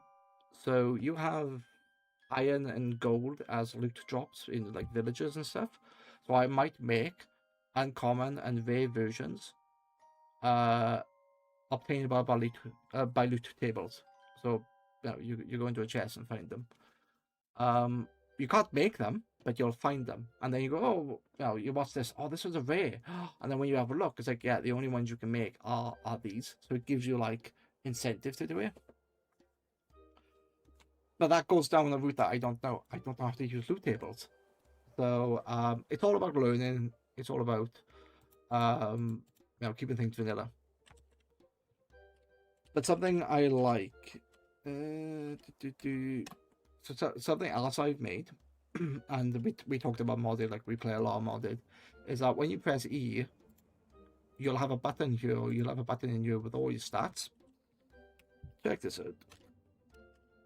Wrong thing. Trigger show stats. That is my equivalent of the stat thing at the side. Gives you your health, gives you your armor, gives you how much attack damage. So at the moment, I'm not holding a weapon. But if I hold a weapon, Hannah, yeah, I like it. and then I run this, there's updates. Actually, it pauses the game. How does that work if I'm in a multiplayer session? That requires testing. But yeah, it detects the items I'm holding, and it updates like the attack damage I do and the attack speed.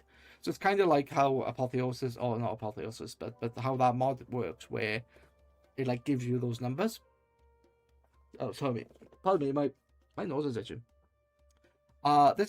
This is not even its final form. There's other things I want to add to this. So if like certain tools have certain abilities, I wanted to detect those extra abilities and then list them down here. So like passive effects or passive abilities. I also wanted so that each of these lines have a hover ability on them. So if I hover max health, I'll be able to see what of the items I have equipped that are giving me max health bonuses. It took me maybe 3 hours last night to work out that I couldn't do it the way I wanted to. So this version works. This is a stable version. But I just went around in a loop last night. I didn't finish till about 2:30 this morning. But I think the more like I go at it, the better. And the more surprised people will go like, oh, you can do that in vanilla. So yeah, I kind of like it. And what's nice is this doesn't load in because this is only in the recent versions. In the not so recent versions, and I can't say because Ghost Chat's in the way. It shows it in chat as well, which I may disable. Depends which version this thing is loaded in. But yeah, my idea today, early in the stream, was to show what I've done and show that the system is actually working. And like when I run with this rod or run without the rod, I'm at normal speed, and then when I equip it, I'm at, I am Mr. Speedy. So the effects do work, which is really nice. And what's really... Hannah, oh, did you see 7 stream streak? No, I did not. Let's have a look. Hannah, your thing doesn't tell you sad smiley. Oh yes, it does.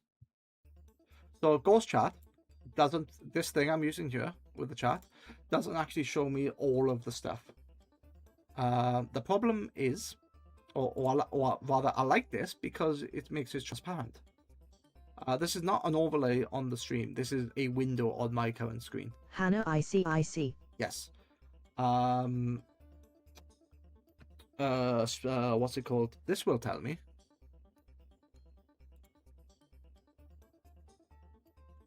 Speak about. It's not speak. Where is it?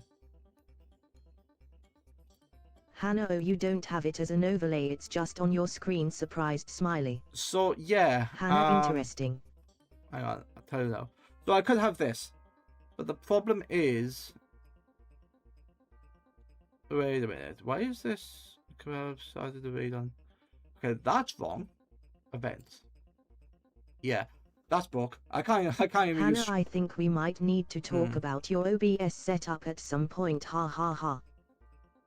Okay, so the reason why I have it on the screen is because... JT says like, #single monitor struggles.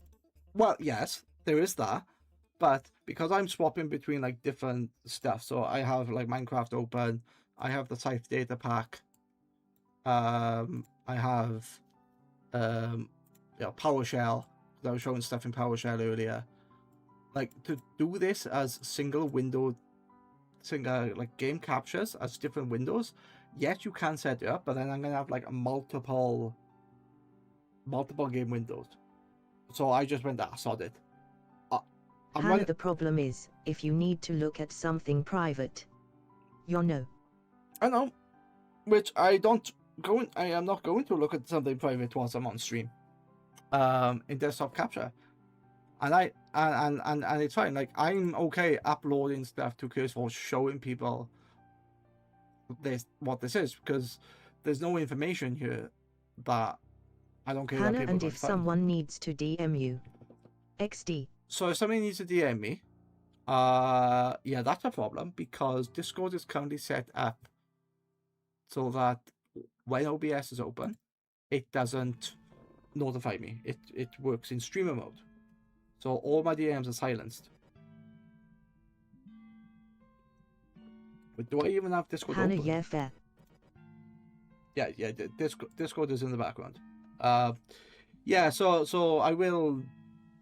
Hannah, pat asterisk. Yeah, but I do have my phone. So if JT says maybe DMS on your phone. Hannah, also hi JT. I could continue talking, because I know you've just renewed your sub. But as you can see, pausing for ads. Hannah, I slept in v.v. JT says hi. Hannah was getting in a beauty sleep like the pretty princess she is. Let her be.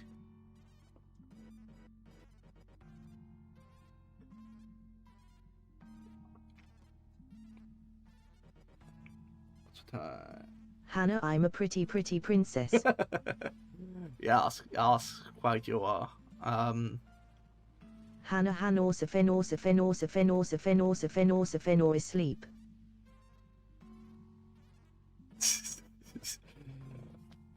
I do have an ability to disable TTS in regards to the emotes as well, because if you spam them, it's just kind of like do stuff with the emote. Maybe that's something I should. I don't know. But anyway, 10 seconds before the ads break is over, and then I'll talk about like the setup.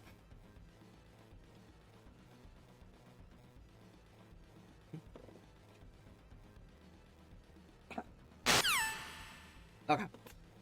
Yes. So single monitor problems.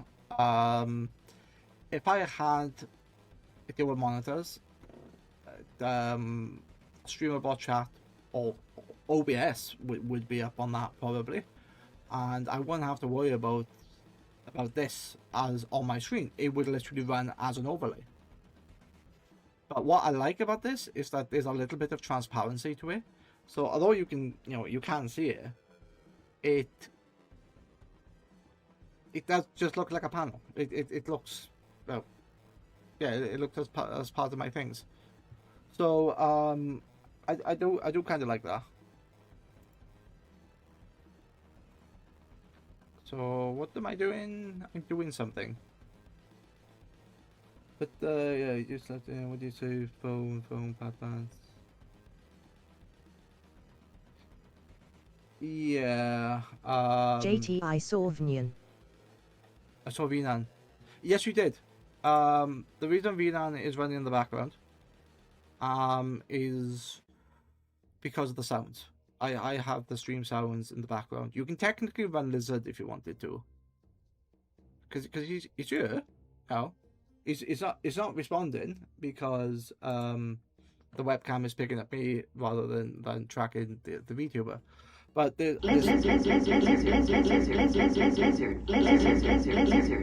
I should not have given you that power.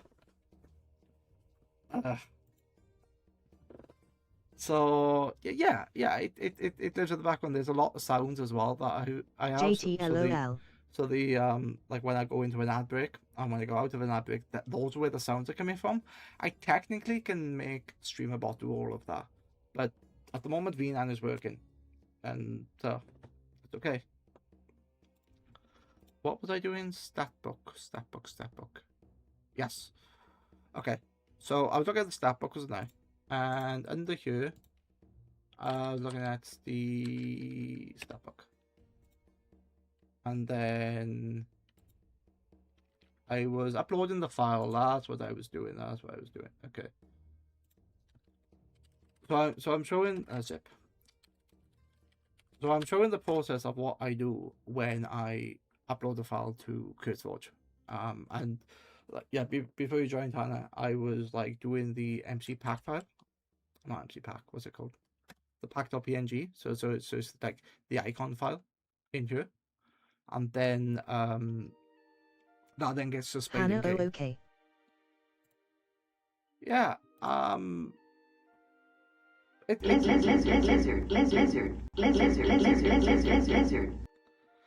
That is too low. Your strat is too low. Okay. But no, I do appreciate concerns. They you say, oh, there's stuff that you probably don't want people to see, which is, yeah, but there's nothing on the desktop. Like that picture that you saw is on my Facebook, and my Instagram, on my website, so it's all public. And I'm careful. And there's a thing in Windows called if you do Window key and tab, something called New Desktop, and then you can get a completely different desktop with no stuff in there. I'm not sure if OBS picks that up, if it like lives on the one desktop or the other, but that's a way to have like multiple views. So if you wanted, say, a stream safe view, you could have JT, that now up. just open your banking site real quick, JK.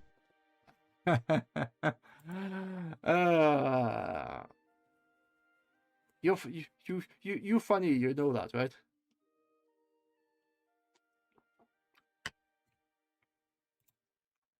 But yeah, yeah. If I really wanted to be secure about it, the best way is to have a second monitor. Everything loads up on one monitor, and then the second monitor is the one where the stream is at, or everything loads up the other one, and then I present it to the my main one. So there are ways to do it. It's just that I'm not doing that. But yeah, in regards to this, if you've never uploaded a project to CurseForge, it's quite easy actually. There's a bunch of settings that it asks you, like here is upload your file, yes, publish automatically. What version of Minecraft this is for? So at the moment this is for 26.2, but you can literally make anything for like the older versions. So like 1.2 or 1.10 for the beta. You can even make mods for the beta. It's crazy. And most of my packs actually support from 1.21. The reason why I do 1.21 is there's a lot of features in there that I like that has allowed me to do the packs that I want to make. Some of those features don't exist in 1.20. Some of them do, some of them don't, and I need like a long look at what versions my packs work in. But I have a little thing, it is up my sleeve. You look at mods, or even you look at data packs in CurseForge, and they will make a separate file for each of these versions, or maybe the family. So like, I don't know, 1.21, the family of 26.1, the family of 26.1, they'll make one file because it's very minor. But as they get to like 26.2 or from 1.21, they'll have a separate file. I can't be asked for that because 90% of the code is fine. So I decided that there will be a detection system within my data packs that goes, okay, I am the detection system. Which version of Minecraft is currently running? This version is running. Run this specific code. The advantage of that is I have to only maintain one file, or rather, one file per data pack. Changelog. Wait, that's the changelog. Okay.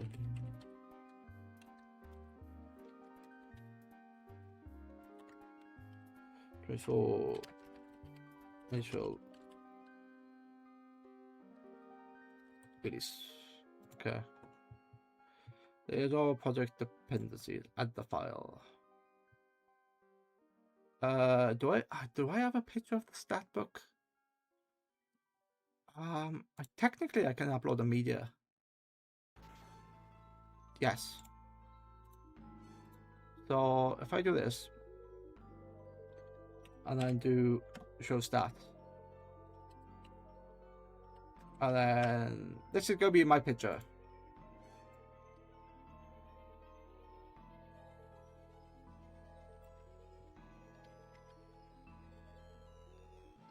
I save that and call that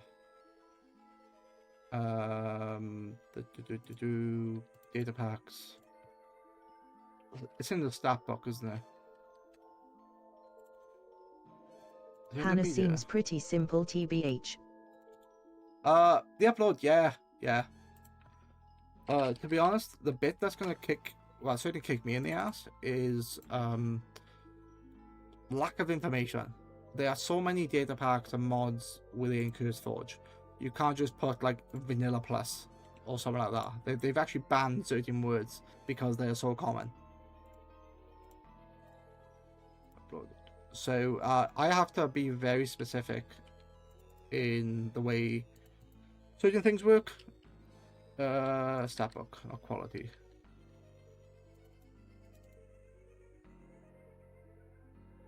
But yeah.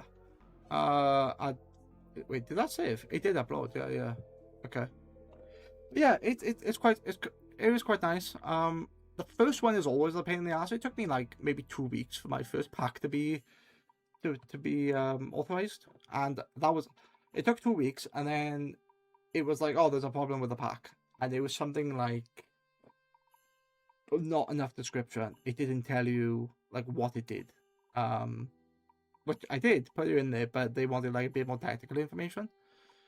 So if I go into projects now, and I look at last updated, okay, so they haven't reviewed them yet, but it's stuff like, I don't know, if I go to magnet, that's one I quite like this is the information I have in magnet, which I need a slightly change. But the description shows you what it is, so ignore that first because it doesn't actually tell you. The second bit is the magnet. So you have an image here, and it just says uses a custom named echo shard named magnet, pulse drops, and experience orbs, and that's the code that it shows, and then that's it. That's actually quite simple. That is. There would be nothing in gallery because I haven't put the pictures in there, and then files, you know, and that is the file. But take a look at this. Look at that. So this magnet supports all those versions from one file. I don't have to make a separate 26 version of the file. And I think I can even support 1.20 and maybe 1.19 with this. So I can even go, you know, I can go further back. So I have like consistency. So if I add something to this, whilst I'm making it in 21.6, or 21.6, 26.1 or 26.3, I think the latest version is now. As long as that feature existed in the older versions, all my backport is done. I just go, oh yeah, it now works in the older version. So the older versions are getting newer features. It makes management of this so much easier. But yeah, that is what I wanted to do. So I've explained how the 2 data packs work. I talked about the resource packs. JT, the recipe requires the echo shard, so you can't go past the deep dark update without changing the recipe. The recipe requires the echo. Yeah, I don't know when the deep dark was added. I can't remember. I was thinking of making the. So if I go to the description. Wait, take a look at the recipe. It looks very familiar, doesn't it? I think it's technically wrong. JT 1.19.2, I think. Yeah. Alright, okay.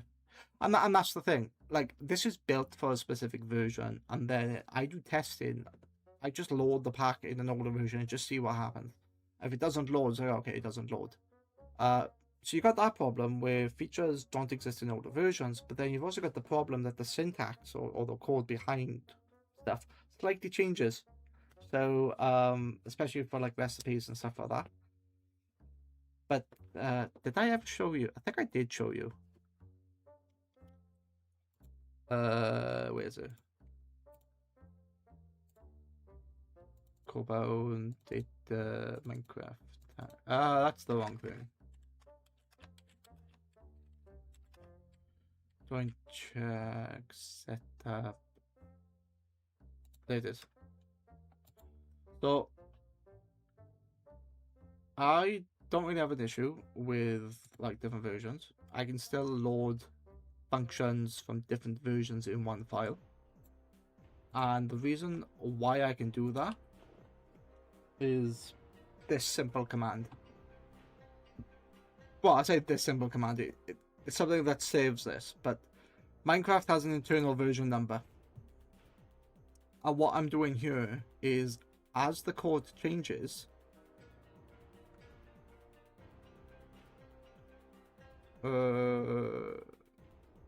wait, that code is not, that's not right. JT massive if else block. It is. That's essentially what it is. Yeah, that's essentially what it is. So, so if I go to the magnet, the recipe actually changed in 3 versions in 1.21. So in the base version, it used a particular format of the recipe. In 1.21.2, it uses a slightly different version, and then in 1.21.5 it uses a slightly different version again. And this is all this does. And that function, and all that function does, if I find that function, magnets, data, where is it? Okay. So I have this, which is different formats. And technically I don't even need like a v1.y1. I could use the data pack, the data versions, but I prefer this because it's a lot easier to understand. Oh, it's the function I wanted, not the recipe. So, yeah, what this does is, if I load this, open with Visual Studio Code,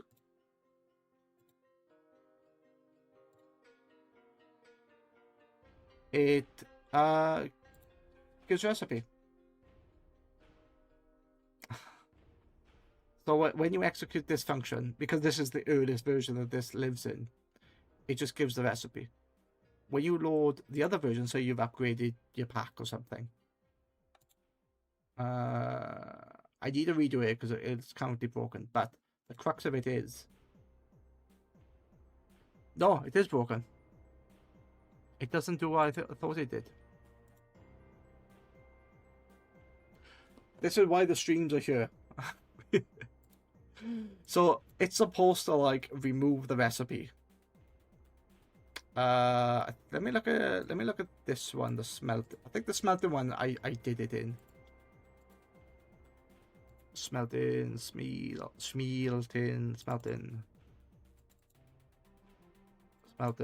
function. Yes. Okay. So I did it in the smelting pack, which is the same sort of thing. The if statement says, yeah, if within this range, execute this.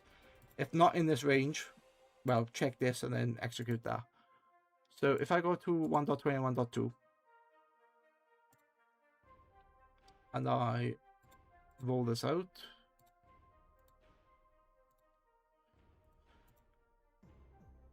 why is, oh, that's just a piece of text. Okay, so yeah, what's quite interesting is that the recipe never changed between 1.21.2 all the way to the current version. So it executes this and it removes basically all other recipes and then gives the specific one. So this is very important when you have version upgrades. Maybe not for modded, because people don't change versions when they run modded, but the goal of this entire data pack is for Minecraft Realms. So, and eventually Bedrock. Did I say that out loud? And I know the code is not going to be exactly the same on Bedrock, but I have the idea. Like, I'm using vanilla mechanics. So it's something I need to check, and that's like a stream maybe in 2 months' Hannah, time. oh no, not the B word.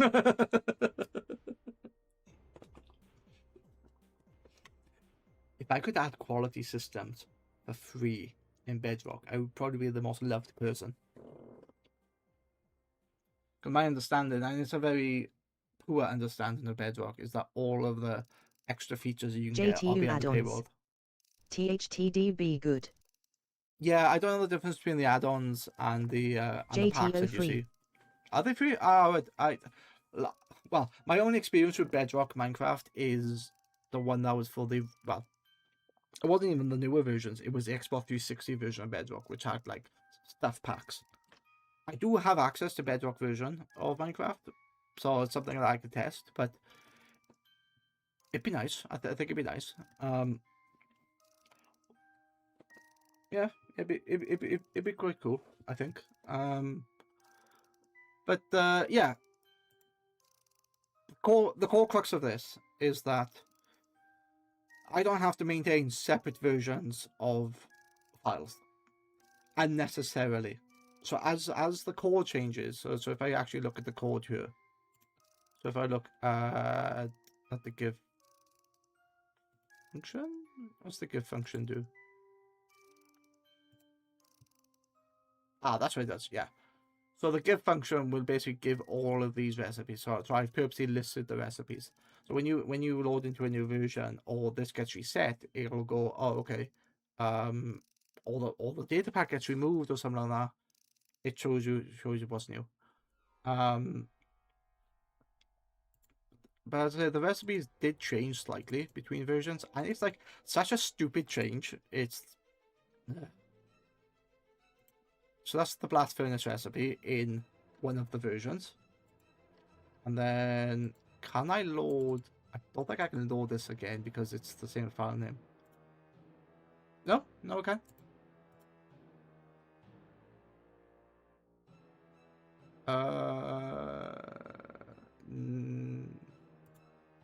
There it is. Yes. So the one on the left is the 1.20.0, so it's the base version, and the one on the right is the slightly newer version. What's annoying is that it changed.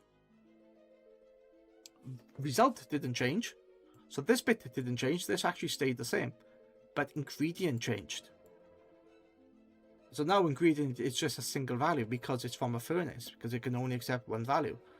In the original version, they kind of messed up, and they applied, what's the best way to describe this? They applied it as an array, which means you can have multiple inputs, but then it's a furnace, which can't accept multiple inputs. There's nothing in the UI. So, yeah, that's what was changed in the two versions. It's very subtle and it's very stupid. JT array equals list. Yes, yeah, an array equals the list. So that I think this is set up as an array. Actually, that might not be an array thinking about it, because the result is the same and you can't have multiple outputs, but you can have multiple. You can have multiple counts, so you can do, that eventually.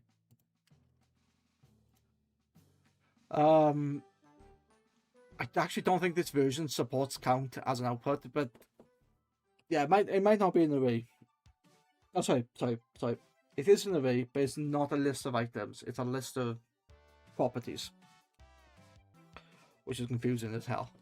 Yeah, it's it was quite JTO object / dictionary. something like that. Yeah. So will this do it?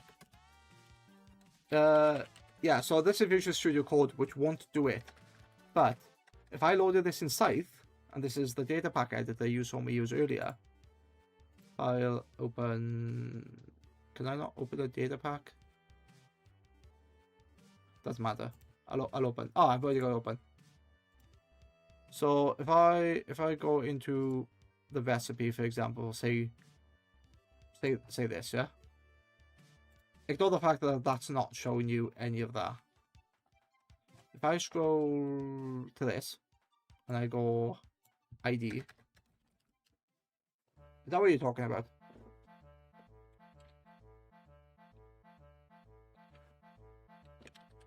Max. Yeah.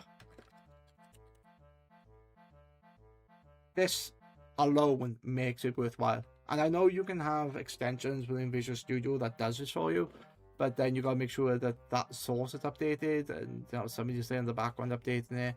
Where what Scythe does, I've told it this is 26.2. It reads. Does it read? No, it doesn't even read 26.2. JT IntelliSense. IntelliSense, yeah, it's basically IntelliSense.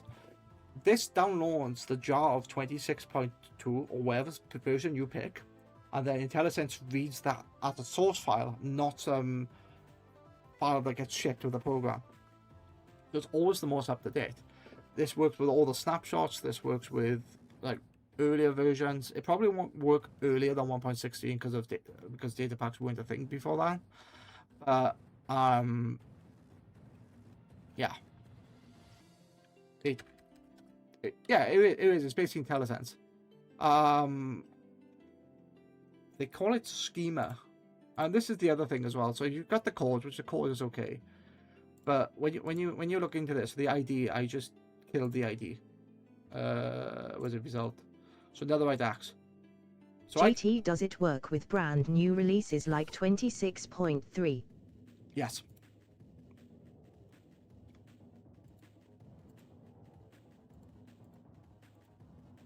Let me show you. If I open Scythe and go, yeah, that's fine. New pack.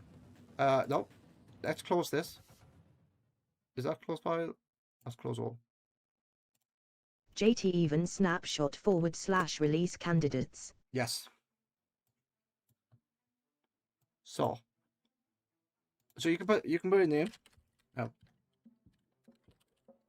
Tweaker, whatever. Look at version. All the snapshots for 26.3.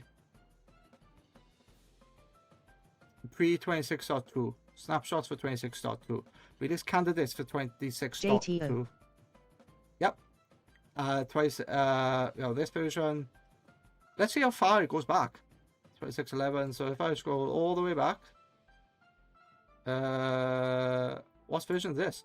1.14. Maybe I had it wrong. Maybe 1.13 is when data packs were introduced. Back in Minecraft 3D Shareway. Year of 19. 13.2. Yeah. 1.13 when data packs were introduced. So you can literally go to the earliest data pack version and make something. And it knows what it is. So I can do this. So that's version 4. It's gonna forget the fact that says 26.1. Don't worry about that. So if I go create data pack, I am now running this in 1.13. And IntelliSense will work in 1.13. So at the moment, you see this bar down the bottom? That is now downloading the jar file, which allows IntelliSense to work. They call it something else, but yeah.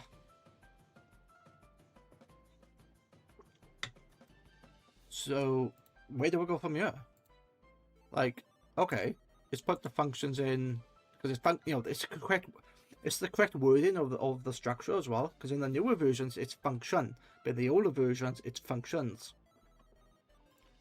Yeah, it's JT 1.13 is the aquatic update, I believe. The final Xbox 360 version. That sounds about right, yeah. Tags? Oh, that just allows that to load. Yeah, so some of these things are already defaulted, so like you load and you take functions already in there. But say I wanted to make something, like I don't know what the syntax is in this version.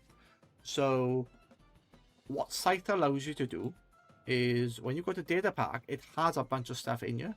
So you can say, I want to add various things like a dimension or add a function or alter loot tables, alter a tag. You can also, what else can you do? Vanilla resource, overlays. Can you add a recipe? Yes. So you can add a recipe in here, which is probably what most people would do. So I can add recipe. I'm going to call it test. There you go. My recipe's in there. It errors because it doesn't know what it is. So if we go to schema. Oh. Okay. Expect the entry of recipe serializer. That's interesting. That should work. So what should be happening? There should be a default one in here.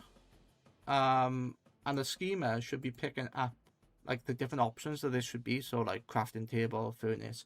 But maybe because this is like such an early version, it's not set up correctly.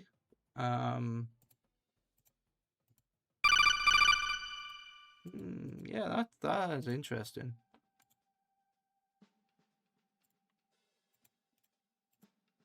What else can you do?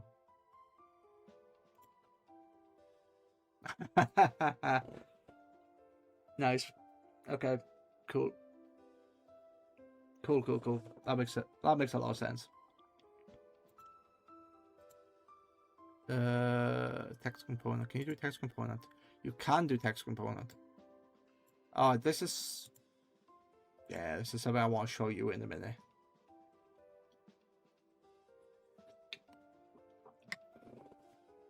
Oh. I think.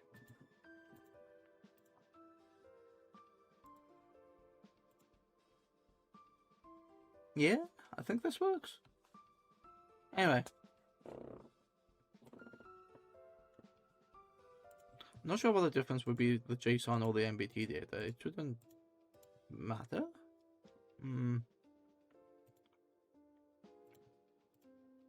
Why am I scanning? I don't know. Okay. Yeah, sorry, I was looking at something whilst we were in the ad break.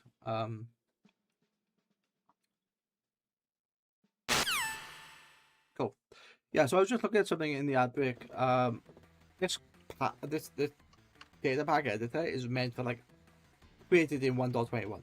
I think 1.21 was, or maybe 1.20. So although it supports older versions, I don't think it fully supports it. But if we take a look at this is the text. So this is quite cool because not only does it give you the JSON, it also gives you the MBT. So you can write this as like bits of code. So if I go extra, I go string or text, which is a bit silly. I don't like how it's doing this.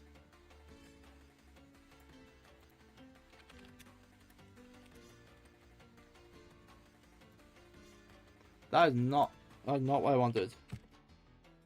There you go. Little trick I remember. /n, new line. But I like this maker. I like the fact that you have the text. You don't have to guess any of the code. You can go, I want this to be dark green.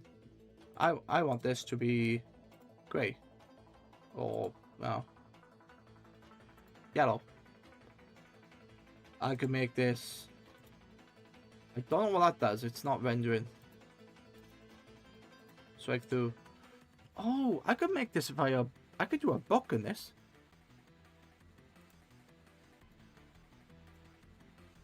Storage, list, entity, block, keybind, selector. And yeah, so you could also do a bunch of other stuff. So you can like detect people's scores, which is standard standard MPT stuff. So if I want to do a string again and go more text, let's make that blue /n, look more text. Yeah, so what's interesting is like this does this extra and then does extra. So it's very simple, but it like keeps staggering them. And then if I wanted that to be MBT, that's the MBT data. Which is quite cool because it's like, yeah, you could, I like that. This alone probably would save me so much time in my older days. Especially if I want to make stuff for like signs.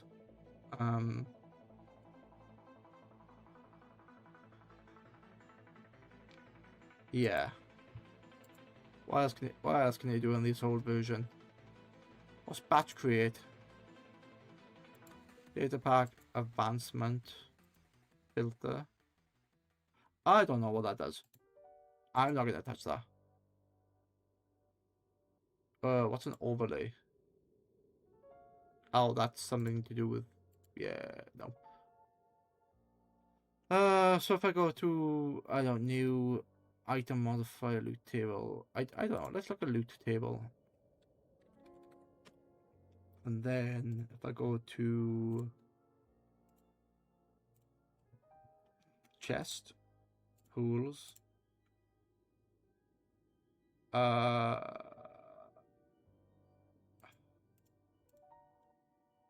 wow, okay, that is not what I wanted. Like, yeah, look at this. I'm just like flicking things and going, oh, what's this? So there's a loot table from the name. That's not what I wanted it to be. Anyway, the idea was that you can create loot tables using this, and then you can if I do the item browser, the item browser is not working. Okay, probably because it's on such an old version and the renderer doesn't work. But yeah, it's quite.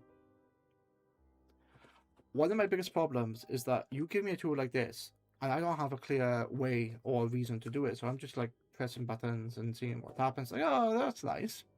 But why? Whereas my data packs have a specific issue. So, or have a specific reason for existing. So, like the Cobone, the quality data pack, then the statbook, they all exist for a specific reason. Yeah, so that's quite nice. Let me have a look. All my projects.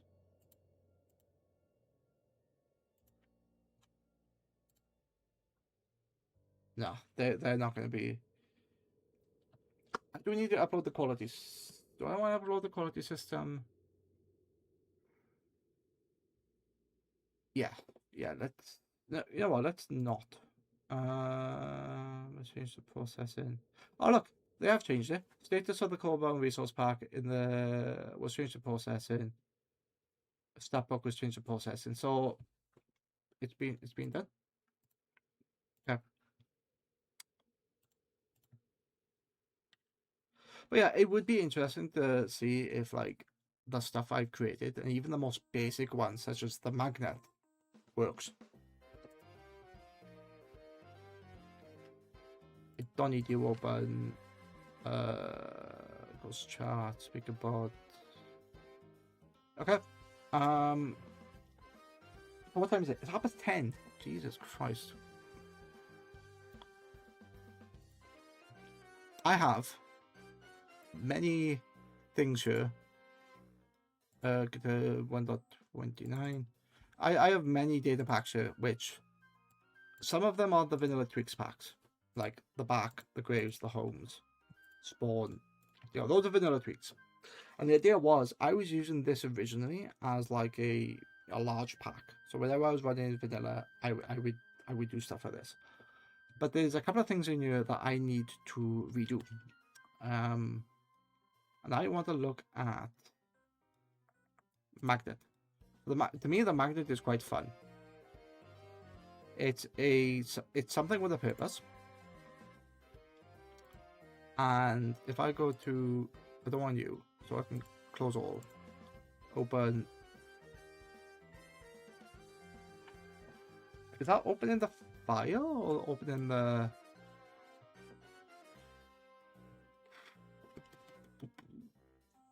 Yeah. There are other things I want to do. So there was something with the villager trade that I wanted. You know what? Actually, no. Let's do the villager trade first, because talking about what I was talking earlier about, like apotheosis, on how I can technically replicate apotheosis.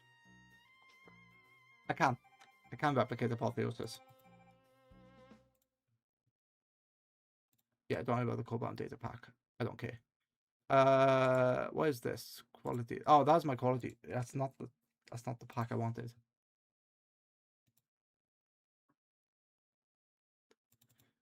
Biome locator quality statbook 2K. That is shit. I've lost it. Where is that? Is that in ATM 11? Oh, where did Scythe go? Where did Scythe go? There you go. So I spent a little bit of time just adding stuff. So if I go into data and go into Scythe, in here we have like, yeah, this thing. So this is just a standard dialog box in which I can run several recipes. So this one, you know, like when you had a menu in, well, any server you have, there's like a bunch of commands you run, and players need to remember like home, back, trigger, not trigger, set home and stuff, which is easy, and you know, it is easy to type, and you can have mods like mod menu that allow you to shortcut them. But in vanilla, it can be a pain in the ass. So my idea was to build a menu system that,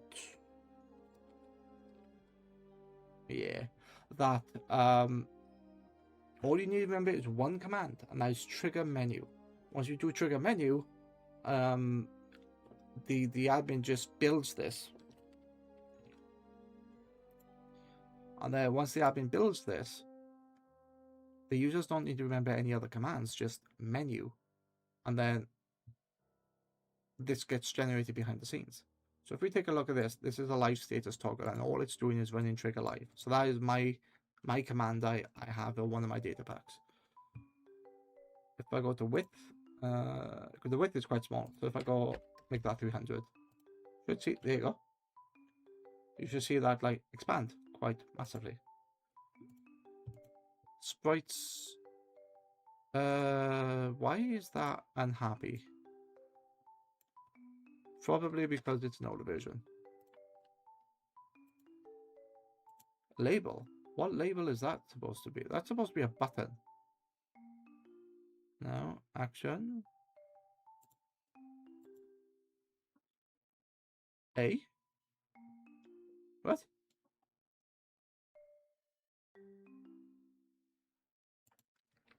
Oh, pleb. Pleb.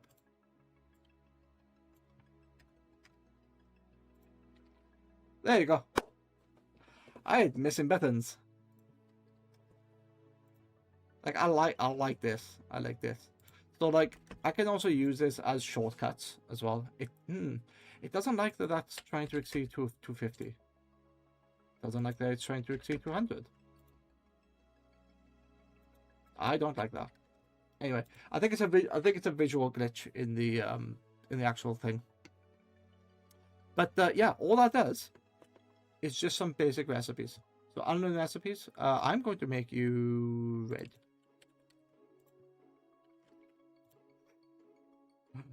Okay. And if I go export portable data pack, it's not going to be called flagged. It's going to be called player menu.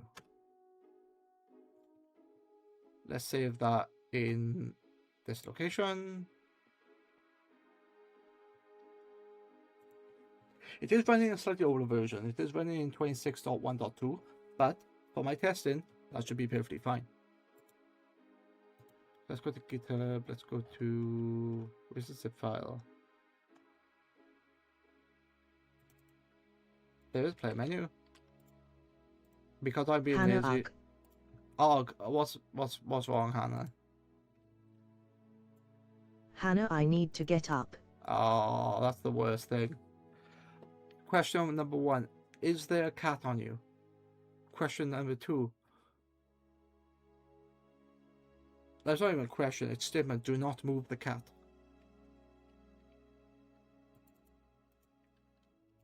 Hannah, I'm so comfy.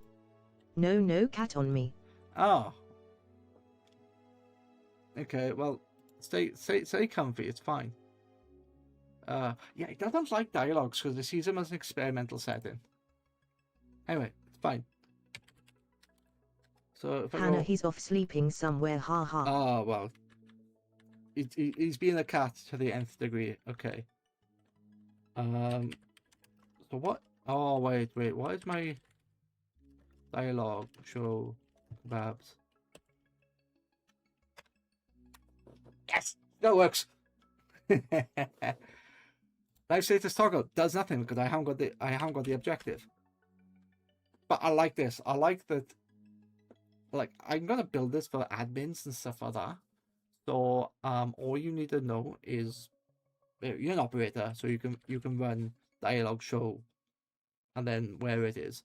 Now when you run that, I can go. I want to learn all recipes. We are trying to execute a command that requires elevated permissions, which is fine.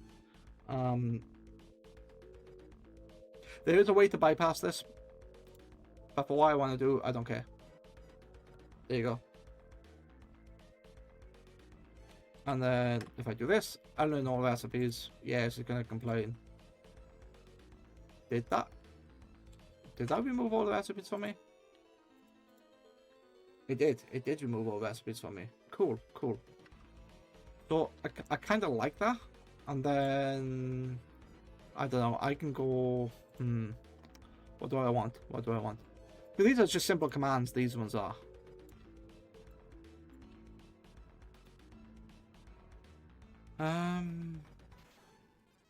Body. Wait, what's the body? List and structure.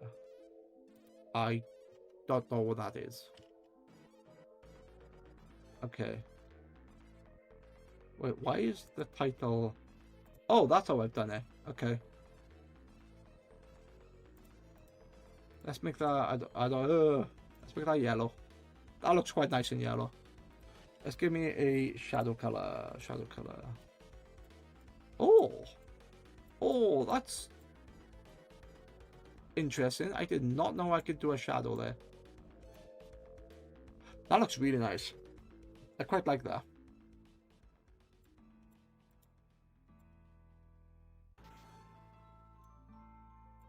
Yeah, sorry, I'm just getting distracted by the fact that I can make shadows. This is not something I really mess with.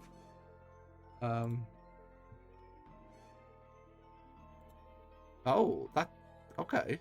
So, and because this is based on VS Code, I can just, like, click into this and... Can I just do hex black?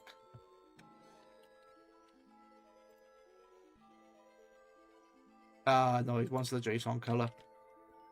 That's annoying. Fine. Anyway, title, body, labels. Could I change label? Wait, why would a tooltip be there? I do not care. JT hash 000000 is black. It is, but this is JSON. I don't think it's going to work. No. It wants JSON specific stuff. It's a different. It's a different value. Was it 60 or JT damn. Yeah, I know. Because if I do white, that's white. So it's not exactly the same as in Visual Studio, but the reason why I said it's like Visual Studio is when you have a number, it's that there. Look, you can see there, you can see the hex code above. It's all zeros, but it doesn't convert it, which is a bit stupid. Anyway, it's fine. Maybe the later version fixes that. But yeah, if I treated this as a admin command center, why do I have an extra space here?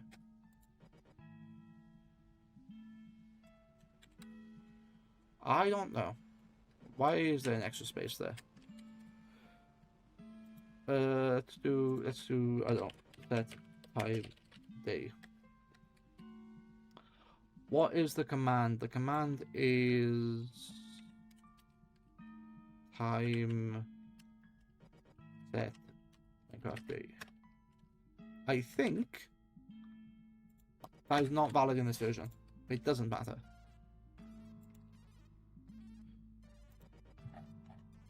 I do like how this works. How, like, I can just go, okay, red. No. Gold. Is there on hover? No, there's an action event, but there's no on.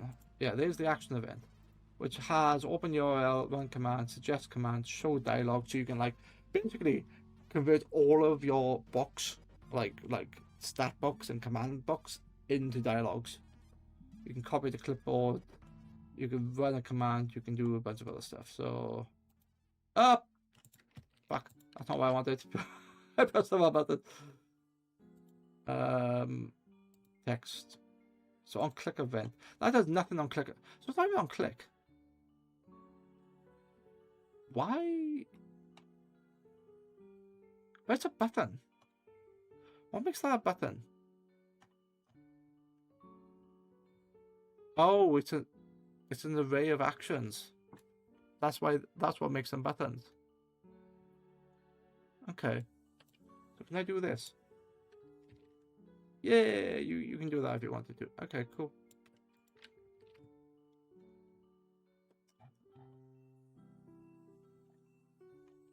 Anyway, that's me getting distracted, but it's quite nice to see that this is still working. I remember when I was playing in a vanilla server, that as a member of staff, you had various commands. So like you had teleport commands back to spawn, you had jail commands and ban commands and stuff like that. And I kind of like this because all this does is makes it easy, so you can just run one command, like such as menu. This would be nice in the vanilla server with like MCMMO, when you got stuff like your stats or your various abilities you can turn off and on. This would be really nice if it was configured that way.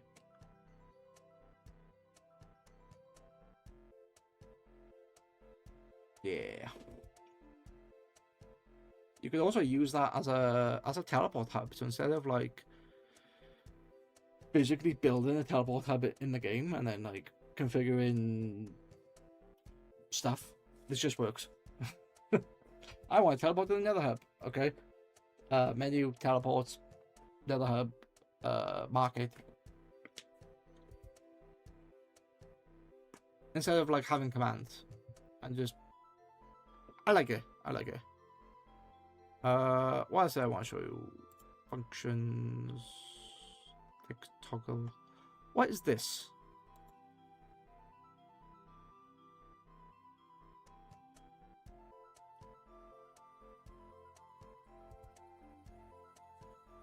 Flags.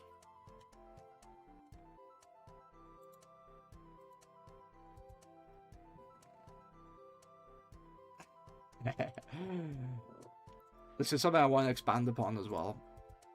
But the problem is this gets added in. If you add this in after you get stuff, like after you make maps, it sort of overrides it, which I don't like. But anyway, where does this sit? Maps, data. That's not data. I don't know where the data's.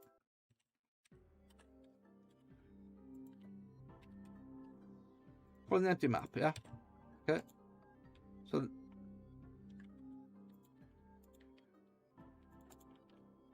why is that not working? Oh, it is. It is working. It just goes in my inventory. Okay. So there is a bunch of maps. Okay. So if I now go into this and go saves one data, where is that? Is that Minecraft?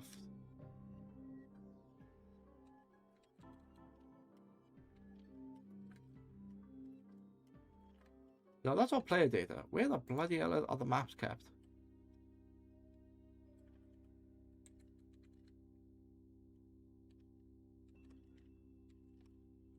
Unless it's...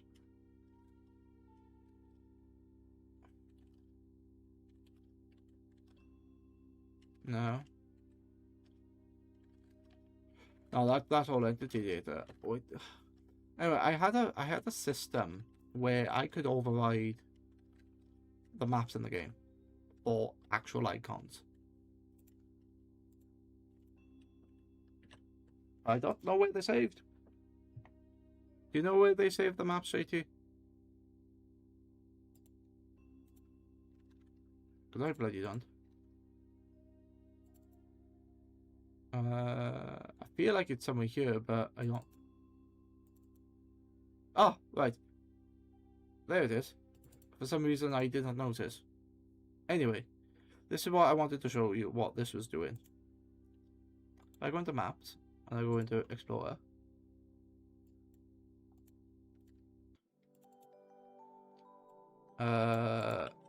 Let's get rid of all the maps and all my items. Okay, get rid of that one. Put those in there. So now I have overridden the maps. Yeah, I should be able to just do this. Technically, I don't need custom name. I shouldn't need custom name. I should just need this. Is it going to give me what I think it's going to give me? No. I know why. I know why.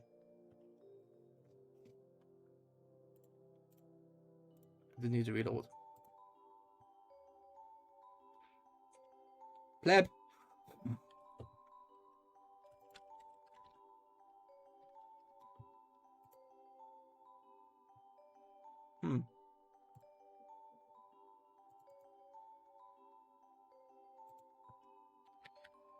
Give. Wait, what was that command? Yeah, so why is this not working? Because it should have been working. Oh, there it is.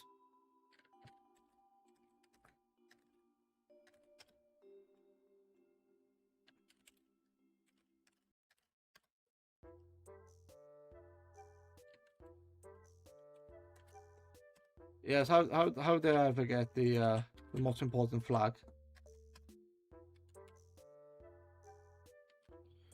So I should be able to now do frame.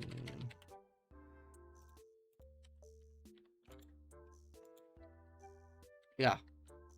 So this is what I was planning a while ago with like different flags. These are not like these are not art in game. This is literally an image taken and then like formatted into JSON or the data file. So if I, out of interest, go back into this and then do that, and then copy this. 1, 2, 3. Okay. I know what I'm doing. Of course I know what I'm doing. And then we go. There you go. I love that. I think that's really cool. I don't know if Hannah is still here lying down, but yeah. Oh, and then she's got up. I don't know, but it's just something else that I worked on. I think I showed you JT before. Hannah Umi. Yes. I now have images in game I can put into item frames.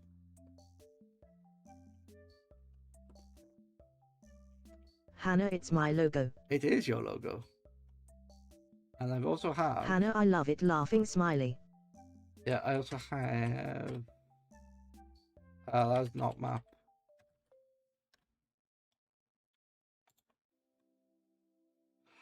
Like flags. Hannah, you need an Australian flag too. Already done. Already done. Hannah, whoop. Hannah, I'm slow. Oh, yeah. No, it's fine. It's fine. The thing is, I hope that's the Australian flag and not the New Zealand flag, because I don't know the difference. I just asked Google, and that's what he gave me. But yeah, I kind of like this. This is something else I wanted to add. But the problem is, these are flags which override maps. Hannah, New Zealand has the red star under the Union Jack IIRC. Oh, okay. Oh, you mean this star? Okay. But yeah, unfortunately this overrides flags in games. So if you like want to drop this into existing world, it'll override the maps, which is unfortunate. But one thing I want to do, and I think there's a way to do it, is paintings. Yeah, I might be able to make.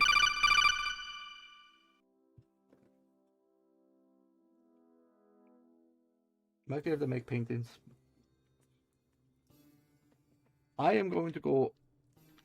Am I going to go? No, not yet. I will check that. I'll be back in. Oh no! I'm here with the yawns. Ugh.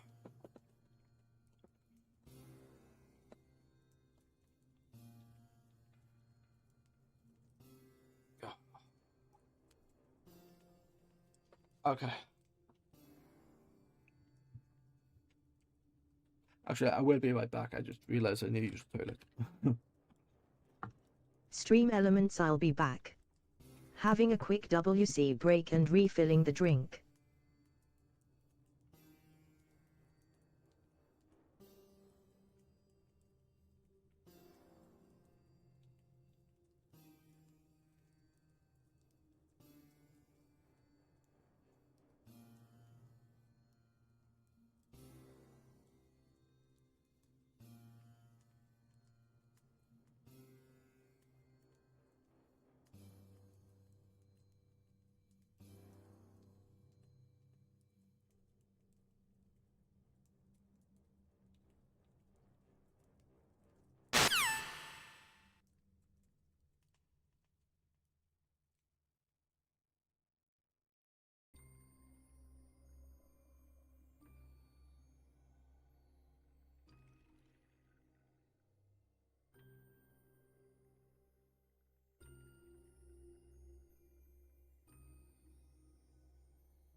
What's the time?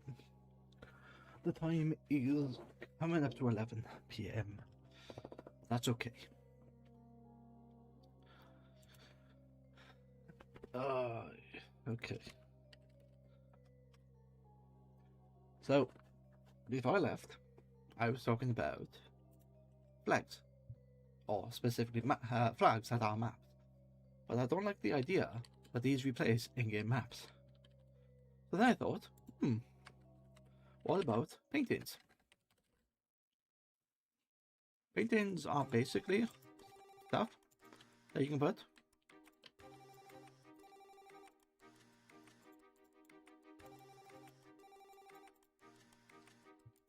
that can't go on the floor.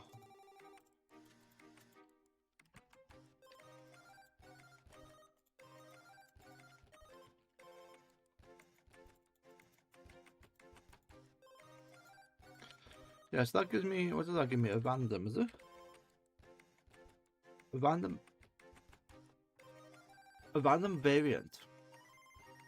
So there must be something in the core that tells you, like, loot, basically.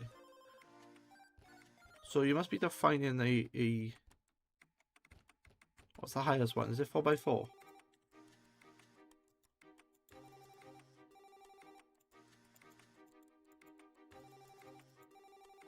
Oh, 4x4. That's large. Oh, that's very large. Okay.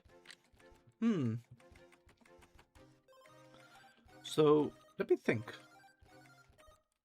How does that work? If I go into storage, painting variant. Here you go. JSON source file. Just lock it.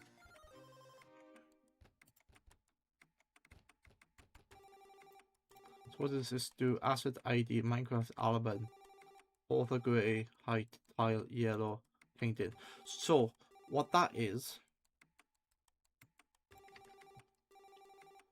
So what that's doing is that color. Okay. Reward redeemed by Starlight Jess 1 for TTS Monster TTS.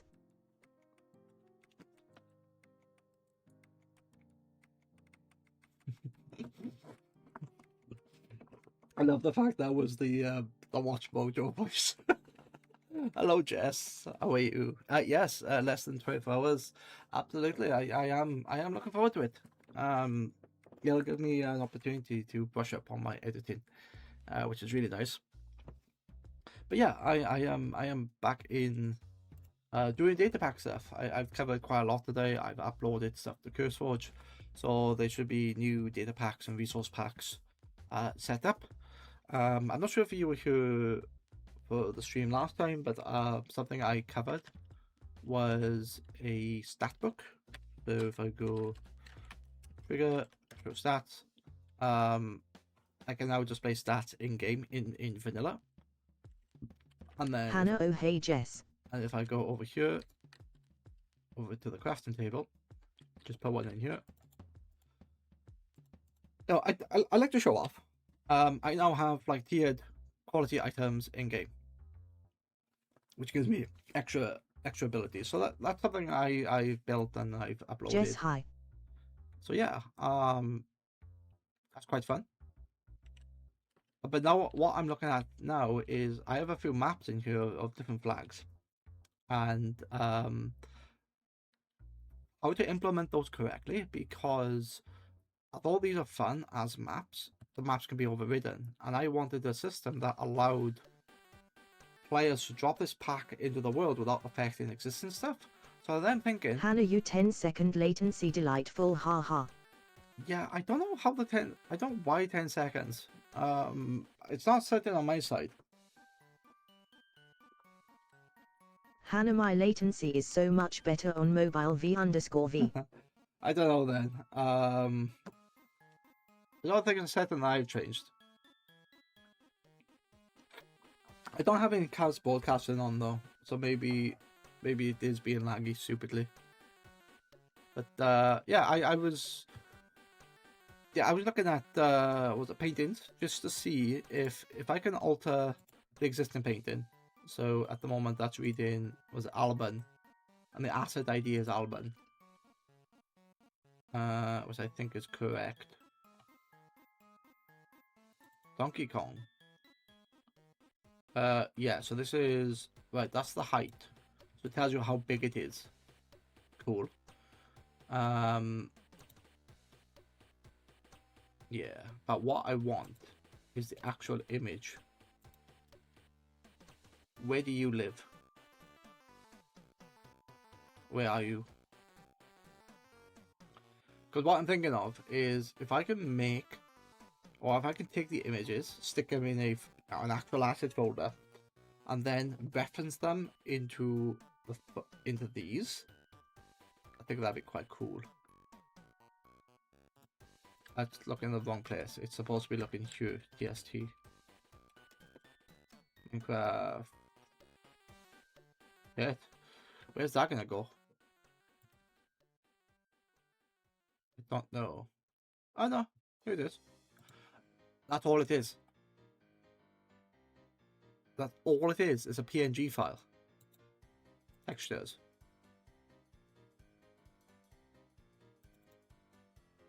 What? This is all the... Oh.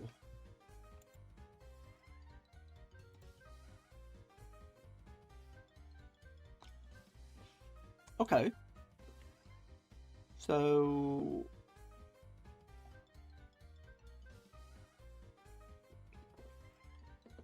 That's quite cool, because I've never actually seen these outside of the game before. I can't because they're tiny. That's a piece of wood. Oh, that's the back piece. Okay. Right, yeah. I sort of see these things. I wonder if I can load... Wait, Dennis. Is that a reference to Robin Williams? Because absolutely everything. It was a show with Simon Pegg and Robin Williams, and he played a dog called Dennis. I think that might be a reference to him. What's this? Earth. Oh, that's a pottery thing. That is. Okay. Some guy called Graham. Humble. That's me. It's a kebab apparently. Low mist match sensitive. These are all PNG files. I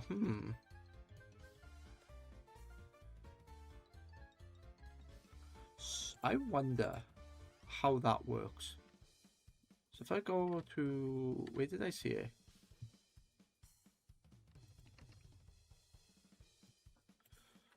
I like the fact that I know where the textures are. So if I go into Scythe, where are you? And I go to data pack, new, software cube, SMP, predicate, loop table, item modifier. No. Where is that? Class, block, state, font, item model, texture. Hannah LOL nice Jess GG on 5 stream streak. Oh, nice. Very good. Okay. That is... Oh. Yes, well done, Jess, on 5... I didn't even notice. I do apologize that didn't tell me a 5 stream streak. But yeah, nice to see you. Wait, did it not? It didn't tell me. It didn't TTS. Jessim Invisible Starly 246 Jess cry. I see. Did you know when you eat hamburger gets less and less? Yes, but Jess, it's why Hannah never speaks to me. SMH/J.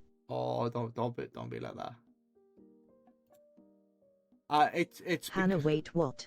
it's because of Dotto. it's because of the what's the, it's the TTS I'm using. It's not picking up like TTS from the the special functions. That's something I have to change.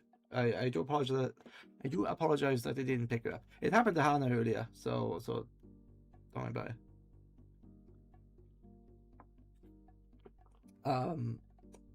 What did you say? Yeah, did you know when you eat hamburger gets less and less? Yes, but was it a tasty hamburger? Because if it gets less and less, then it's obviously nice. If it doesn't get less and less, then the hamburger wasn't nice. And I offer you this piece of words from the 90s. Can I has cheeseburger? Or cheeseburger? They don't say burger now, do they? It's burger. Can I have cheeseburger? Yeah, no. It's always can I has cheeseburger.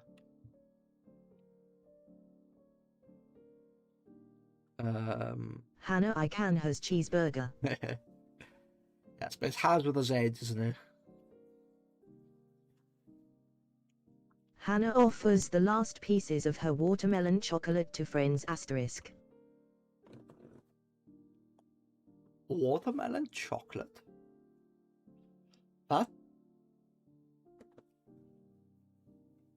Look, I know things were weird down there, but that's really like I put up with it. Hannah, okay, but it's so good. Yeah, no, I don't doubt it. I don't doubt it. Hannah, like watermelon filling in milk chocolate.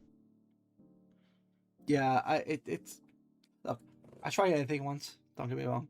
Yeah, I make my Hannah, own choice. think like 5-gum watermelon. 5-gum. Yeah, 5-gum watermelon. That's quite.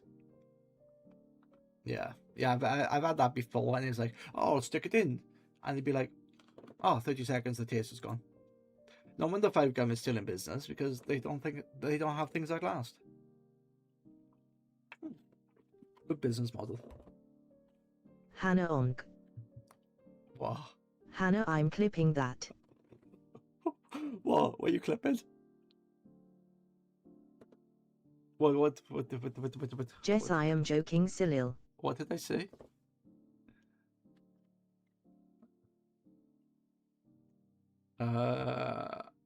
You know, sometimes I need to think about what I'm going to say before I say it because I just something about watermelon. I don't know. What was I doing? Oh yeah, so I'm going to be online for like maybe half hour because it is getting late. My brain is sort of fried. But I'm going to do something quite easy, and what I've just done here is insert into the site data pack editor a PNG. So it's expecting a PNG here. I am going to put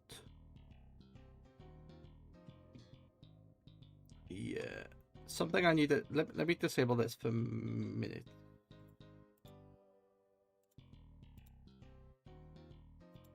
Okay, so then I need to check out.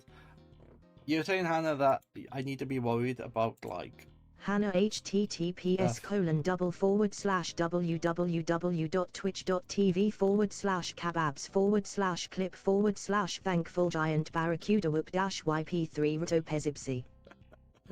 Stick what and what is this?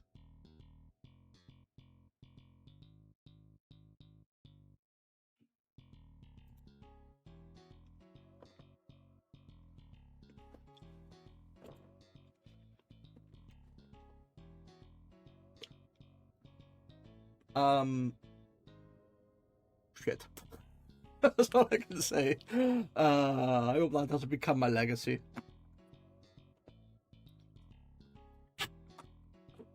Oh well. Moving on.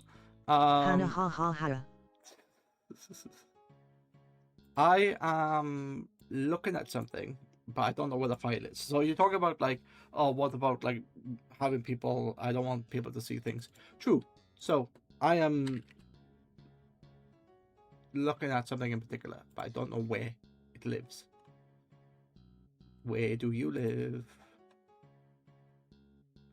It's a PNG file, not an it's PNG.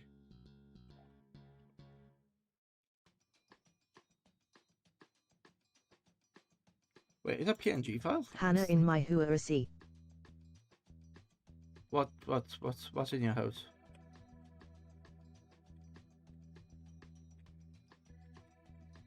Wait, PNG file, that's not right. Hannah, that's where I live. Okay, yeah, I see what you mean. That's mods folder. Sorry, I'm just. Let me check something for a minute. P, because this being very specific. That's what I wanted.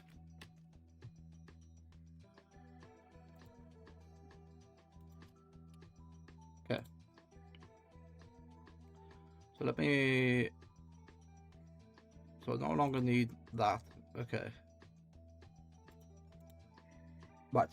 So what I did, there was a file I wanted, and I realized, oh, textures. So if I open this up and go into textures, there's the SMP. But if I paste this in here, which probably was not going to work, but I've now loaded your texture or your file into Minecraft. So my idea is this: if I do this as a painting variant, I should be able to reference this as a painting. Hannah. So if I go to data pack new, where do you live? Where do you live? New,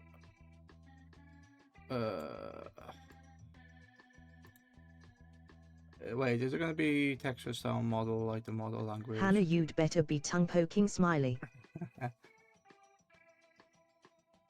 Tags, variants, yes. Painting variant is in here. Let's go SMP. So now,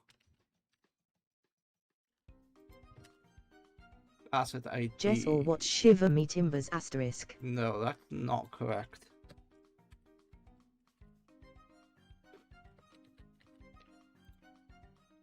So that's going to be, what's that going to be? That's going to be like 26 dot, and then Hannah, I'll be OOP you Hannah love. hang on, let me change that to, if I just change that to smp.png. I don't even know if this is going Jess, you'll have to find me first. I don't know if this is going to work, but let's try. Is it .png? Is that what that does? So close that, close that. I don't need author. So I don't need any of this. No, and I don't need any of this. Hannah, I'm very patient. Have you heard about the snail that's always looking for you? I have heard That's about, me just. I have heard more about active. the sale. Okay. So that's the image. I don't want the image. Stop giving me the image. Okay. That's correct. It's a painting variant called SMP. How do I reference that? Give kebab painting. Jess here explains why you are slow at responding to DMS Starly 246. Jess laugh. What would this be?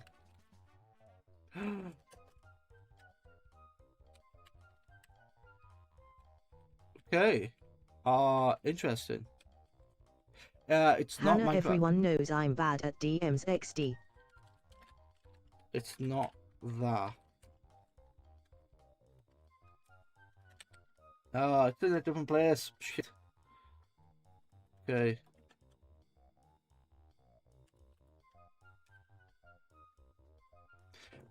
You know what? I think. What was it called? Dennis. There you go. So I can. Hannah, isn't that right, JT? Kebabs. Sorry. Jess, you should try turning it off and on it Everybody again, you knows I am bad snail. at this. Look. you're not bad at DMs. It's just that you take a long time to reply, but the reply that you give is well thought out, well structured, and doesn't miss any important points.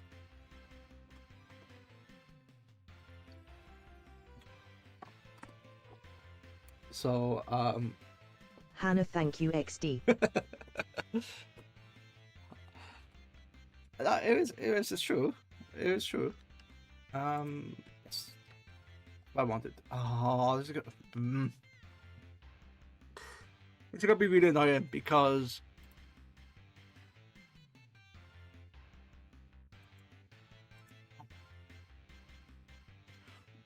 Wait, why is that a pure?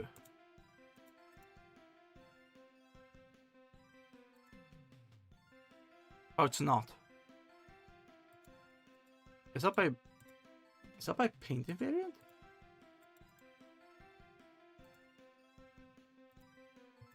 Okay. That's stupid. Why is it there?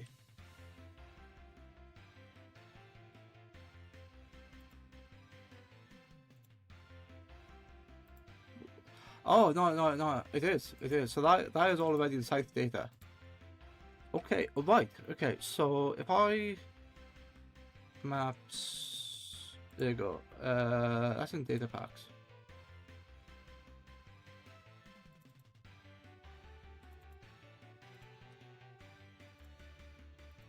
So now if I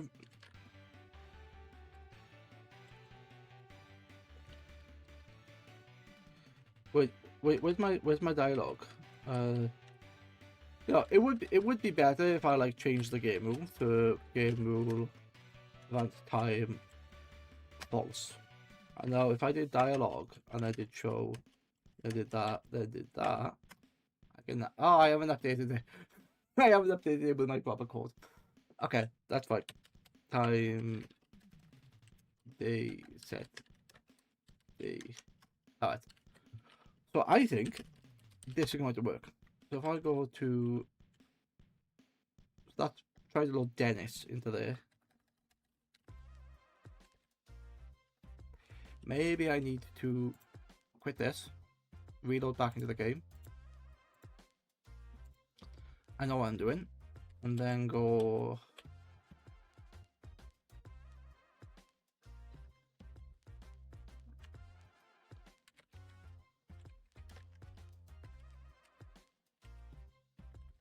Nah. So I can do that. So I can call Dennis like that, but I don't want Dennis. Okay, so I don't need you there. Where did I put you?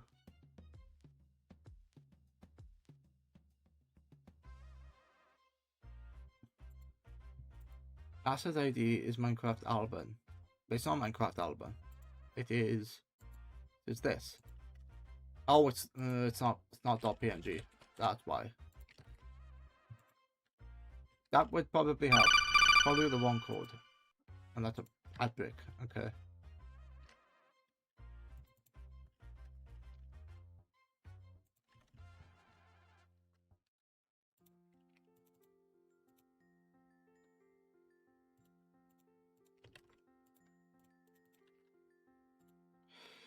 So I'm just checking something whilst the breaker's on.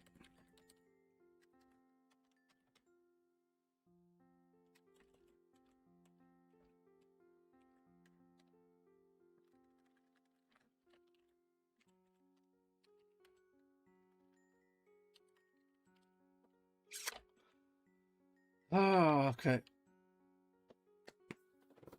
I'm getting tired. I can't think. Hannah, I wanna see if JT is still listening.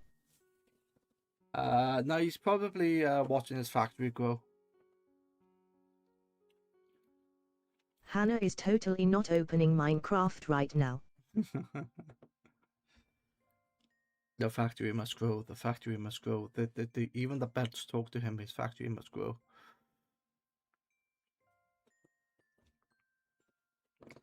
Give me half.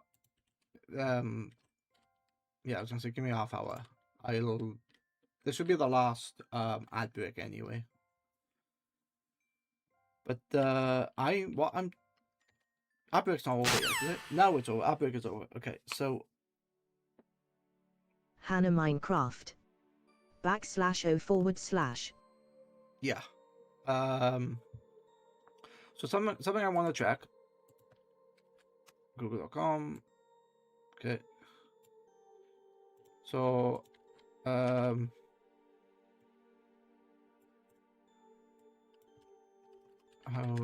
to use custom PNG for painting. Sometimes I do refer to Google for different things. Google's gonna give you wait, what's it say? You can upload a custom PNG directly through a standard give command, first without registering a texture using a resource pack and a data pack. To use a custom PNG, create a... Why is it doing that then? Download the generated your world data packs. Use the give command. Entity data, Minecraft painting variant. Would you like...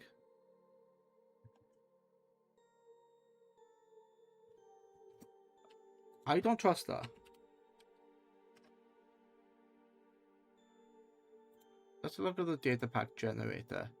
Now let's look at... Oh, what's this? A modded generator? Create recipes? Okay, I'm going to mess with that later.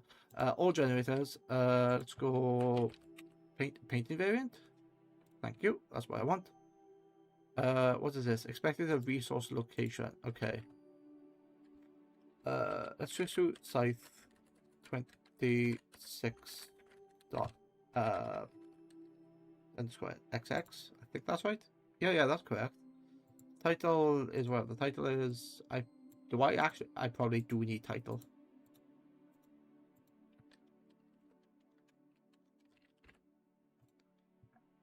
Yeah, okay. Let me change that value then. Oh wait, wait. It's not set up correctly, is it?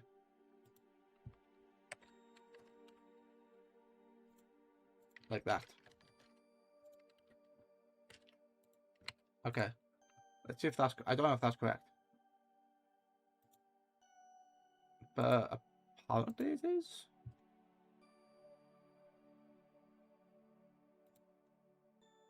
Yeah, I don't need all the other stuff. I don't need the translate stuff. So I don't care. Oh, what is this saying? You cannot load a custom PNG through the standard give command. Create a custom resource pack and data pack. What does this website do? Target version. Adds a painting, it does not replace one. Each painting becomes a new painting variant. So I knew it. I knew I had to do the painting variant. So every vanilla painting stays the same next to yours. This needs Java 1.21 or higher, where paintings were data driven, which is fantastic. It's exactly what I'm trying to do. For reference, the largest yeah, okay. Your painting IDs, okay. So if I do I thought 26 dot. Okay. Width. Let's just make that 1 by 1. Vanilla painting is 16 per block. The higher numbers give a sharper texture, but a larger, farther texture is exported 60. Let's pick the highest. Let's drop the painting there. So if I do that, so that's right, because it's okay. But can I contain that? I can contain that as a single file, or I can make that 2 by 2. Okay. Painting ID. So if I let's just call that SMP just for a moment.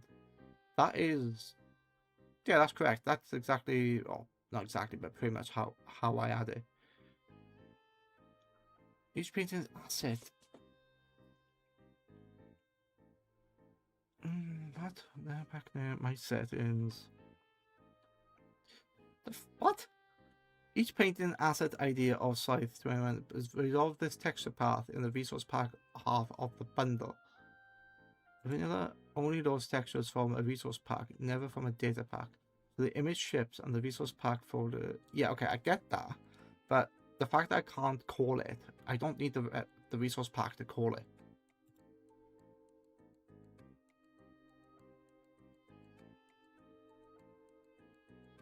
That's the command.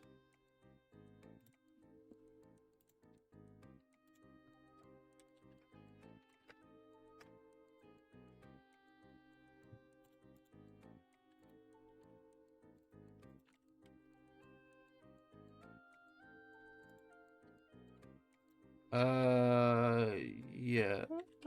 Okay. Entity data.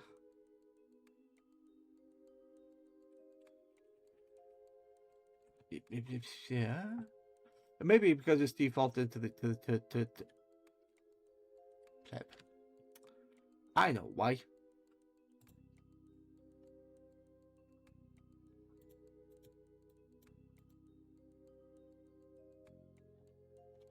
I know why. I know why. Okay. So where the texture goes, pack name supports color and codes. Okay, so this makes a proper data pack then. Okay.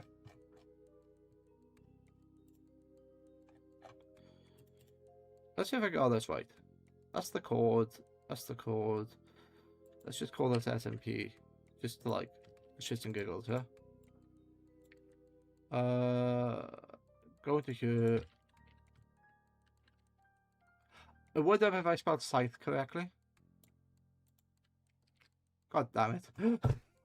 I get tired. I'm mixing up all my bloody spellings.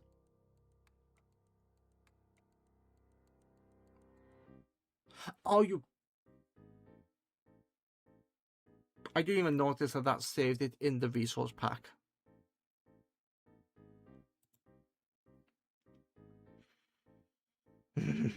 Okay, fine. That's an easy fix. That's an easy fix.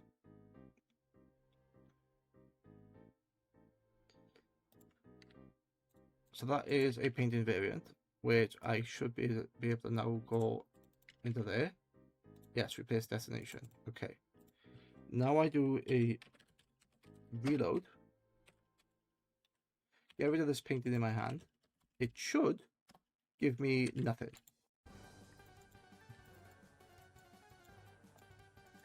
It must be defaulted to something.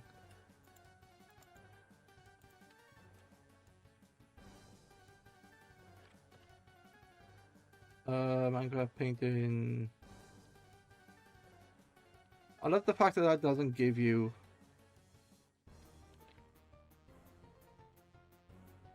entity data. That is stupid. Why is it giving me entity data, but then it doesn't give me it doesn't give me anything after that? That's annoying. Anyway, what was you saying about recipes? Resource pack, assets, site, textures. Okay. So that's going to be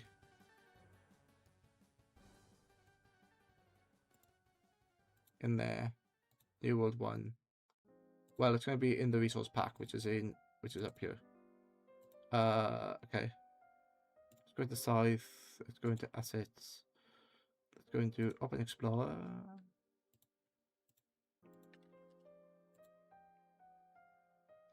That is even the wrong. That is even the wrong command. No, it's not. It's not. Your Scythe is just the file name, and the assets is that and that. Now when I look into here, it just gives me assets. Is the pack data correct?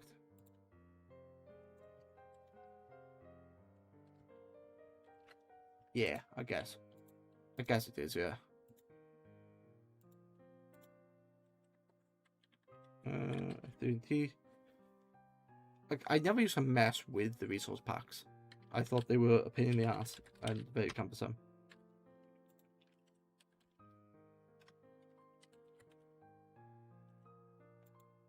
Okay, so it's not applying it correctly. Why are you not applying it correctly?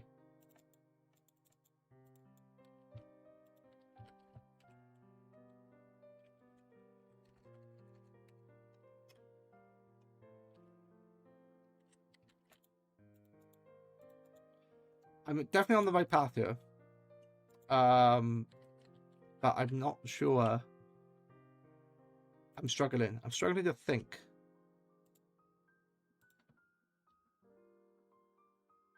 My paintings. Each painting asset ID of the scythe. Why have I named it that?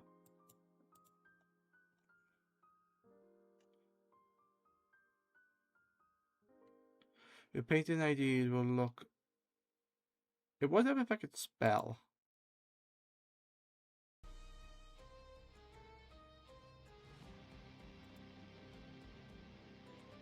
SEYTHE.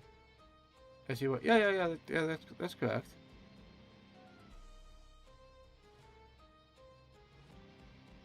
Anyway, the point is if I can get this working with one, I can get it working with anything else. I can put flags in there. I can put up memes.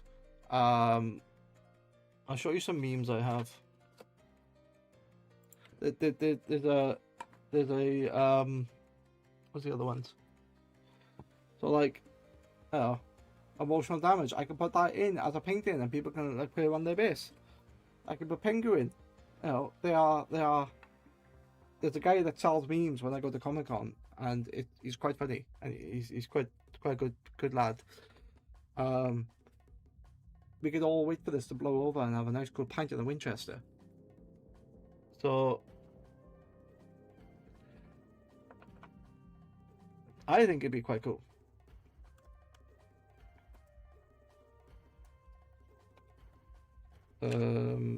Yeah. But as I my head is, I've done a lot today, a lot to think about, and I can't quite think.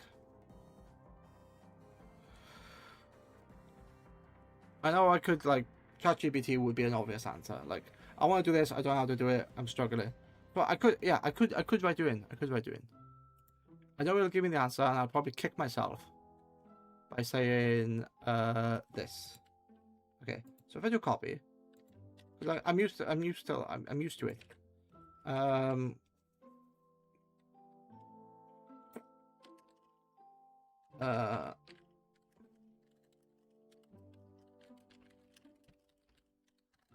Work via a data pack.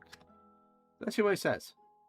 It's gonna be wrong because it's gonna be like, oh, Hannah, you know what you do. You ask it to instruct you on how to fix Yes. it rather than letting it fix it if you want that you know. Yes, I know, and it instantly got something wrong because it's trying to give me 1.21.5, but I'm gonna say version 26. Your old entity data. I thought that command wouldn't work. But why is this thing saying entity data when it's on 26 stop? Why is it doing that? It's the wrong. Where is it? It's the wrong file. Oh, it's the wrong text. It's the wrong thing. Anyway, lots of saying. For use new sister, put this in. So I've already got it. Okay, that's JT, very true. That's yeah. Like I'm not saying do this for me. It's like I'm basically stuck. I know the code, or I know the commands. Hannah, oh hey stranger, welcome back. So this is the contents. Give paintings. So if I go this, will you work? You do not work. Why?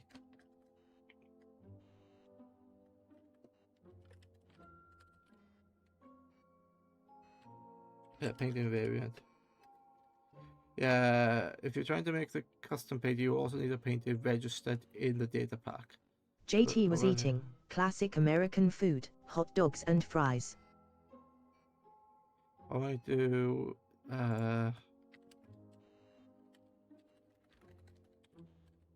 Hannah jealous.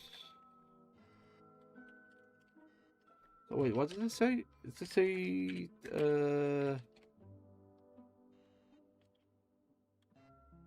failed to get? Oh, failed to get element. Okay.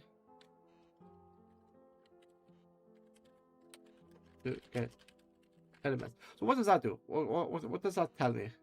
Failed to get element is important clear. Your command is basically right, but or the only kept ID actually exists in the registry.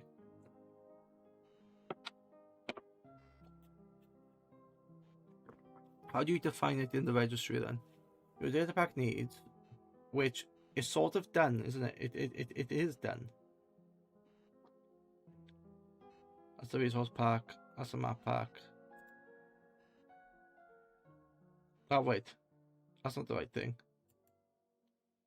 I got too many windows open. Close.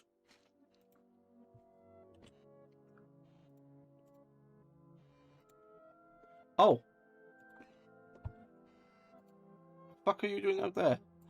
You're supposed to be loaded. Okay.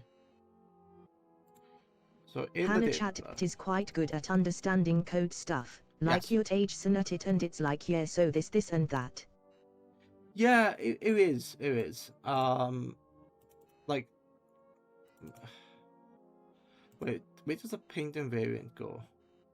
Like at the moment I've got this in this location, which I Hannah, think from my understanding it works the best with Python of all the GPTs. I don't use Python and I've never used Python. I have no used to use Python. JT, I like how if you have an issue with something you can ask Ari and get an explanation on why that is instead of an old Reddit answer that ended 7 years ago and is no longer relevant. Yes, and that was my major problem with Reddit. Like, and there would be no explanation. Look, why is this better? Oh, it's just what people use. It's like, yeah, but why is it better than this? Oh, it's just use it. You know, do not question the oracle that is Reddit. And like, but yeah, for code like this, I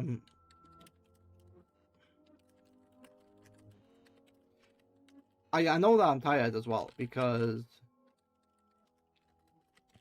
Like I can paste this and I've got the path. It's probably going to tell me that this is wrong. Yeah, there you go. This is a problem you will currently have it here. That is the world data, not a data pack. Minecraft's painting variants are loaded from data namespace painting variant. I see. I added in the wrong file, so I couldn't find it. But that's where it I thought that's where I put it. Fine. Let's go. So where does it live? It's data. That is world data. Minecraft's painter variants are loaded from data packs at data names. It's a fucking.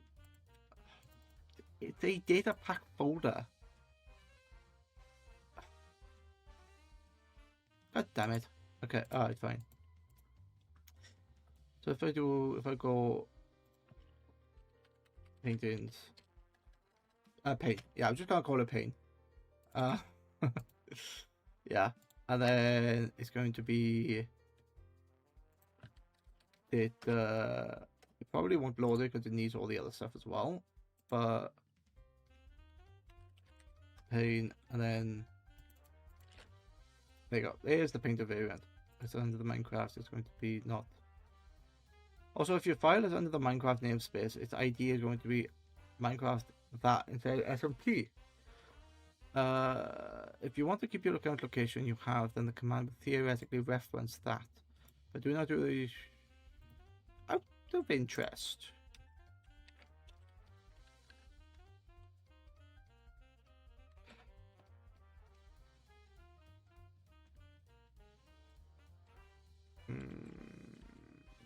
Yeah. Fine.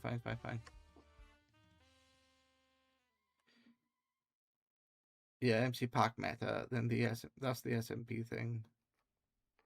Oh no, it needs this. This needs to be okay, because that's why I've called it. Yeah, that's why I've called it. And then when I go into this,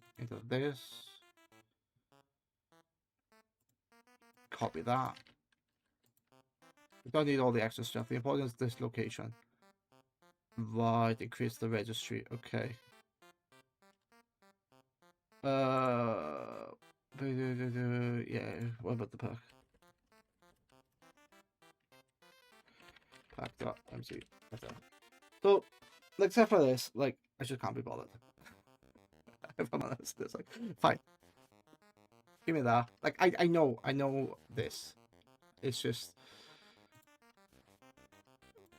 Right, let's go into data, into new folder.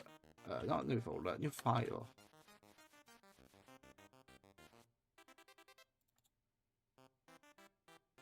Why are you not? Yeah, it's fine, whatever. Save as. That becomes park.mc.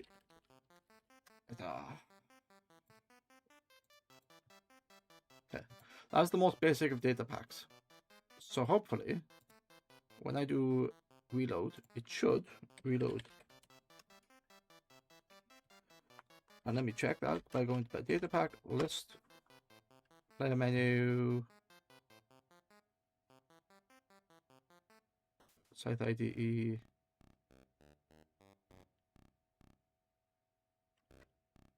I can't see it. I can't see it. There are 4 data packs in here: vanilla, quality, statbook, and player menu. Fine. I'll. Yeah,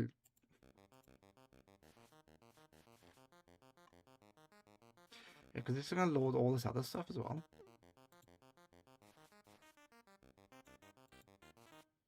Wait, why is that not? Why is that in you and not? That's in the wrong location, isn't it? Yes, that is in the wrong location there. That is supposed to be in this. And there? Data variant? So I got the meta, I got the data, I got the site. It was saved in the wrong location. Okay. Right. Let's get rid of pain. Give me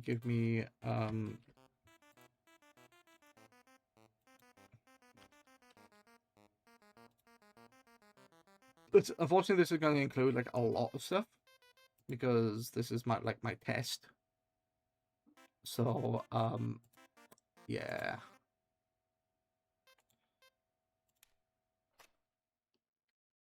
I know I'm gonna have a break in a minute. Copy. Put you into here. Okay. Now I refresh you. Reload. Now I check if you got loaded. There are 5 data packs, so pain is in here. Okay. And then do painting variant. JT 5 minutes. Okay. That's fine. That's fine.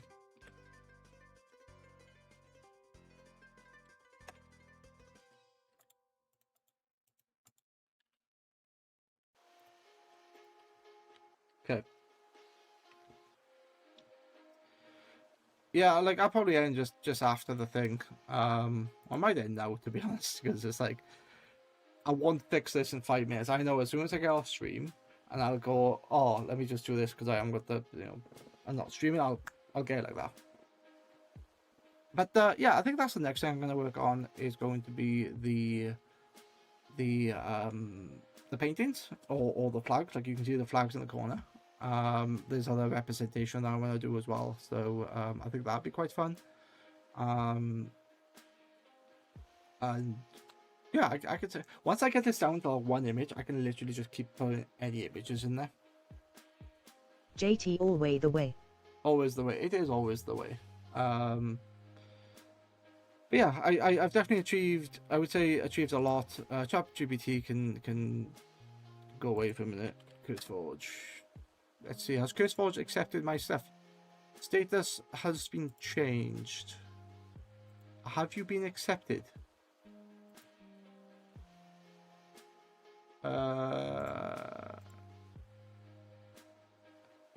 You are new. Why don't you look like you've been refreshed?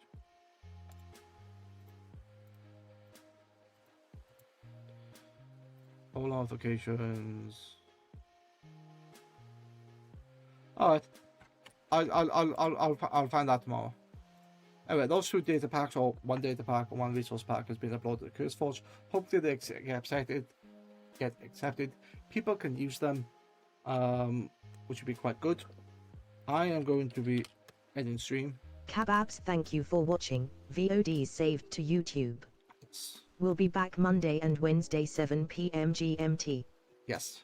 I'm gonna continue doing stuff off stream. Like I'm going to be streaming on Wednesday, going back to Sky Factory 3 with Neobites. Hannah, thank you for streaming Kebabs. 3 laughing smiley. But I'll continue with these, and I'll continue to Hannah, update love. people. But yes, thank you Hannah for being here. Thank you JT. Thank you Jess for popping in earlier. Charlie and Ito, right at the beginning. JTC Thank you all. My goal is to make these packs so people can use them. And but yeah. Oh wait. Last time I didn't raid. Let's see if I can raid today. Is there a channel that I can potentially raid? Do you think when will be good?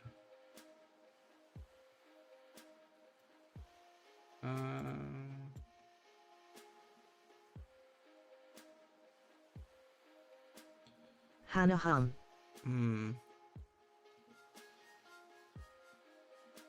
Yeah, let's have a look.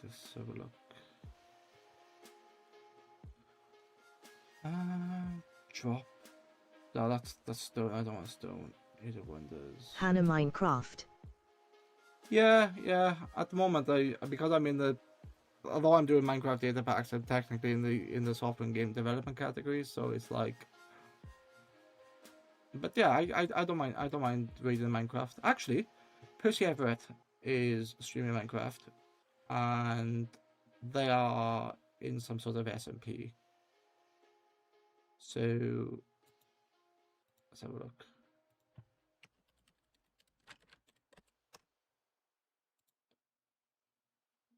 Yeah, Percy Everett.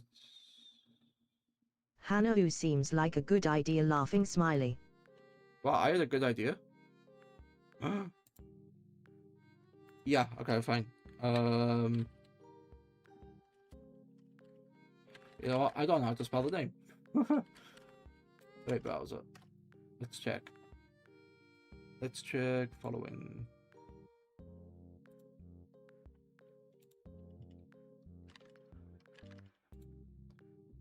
Can I stop? Yeah. Okay.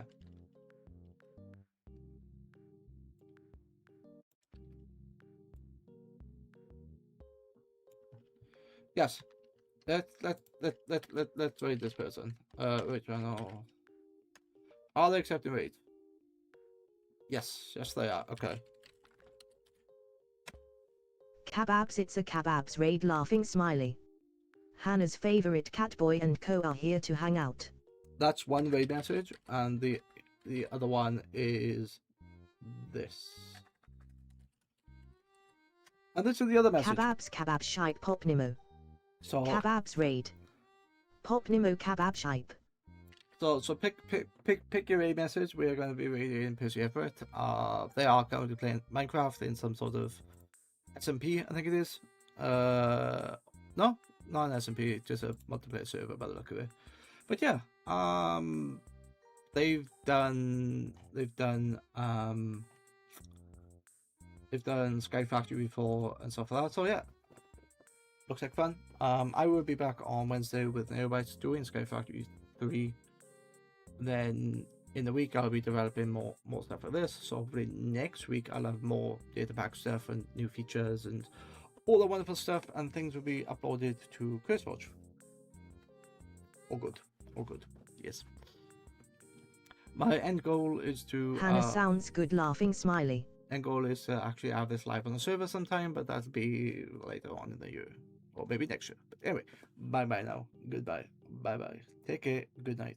See you later.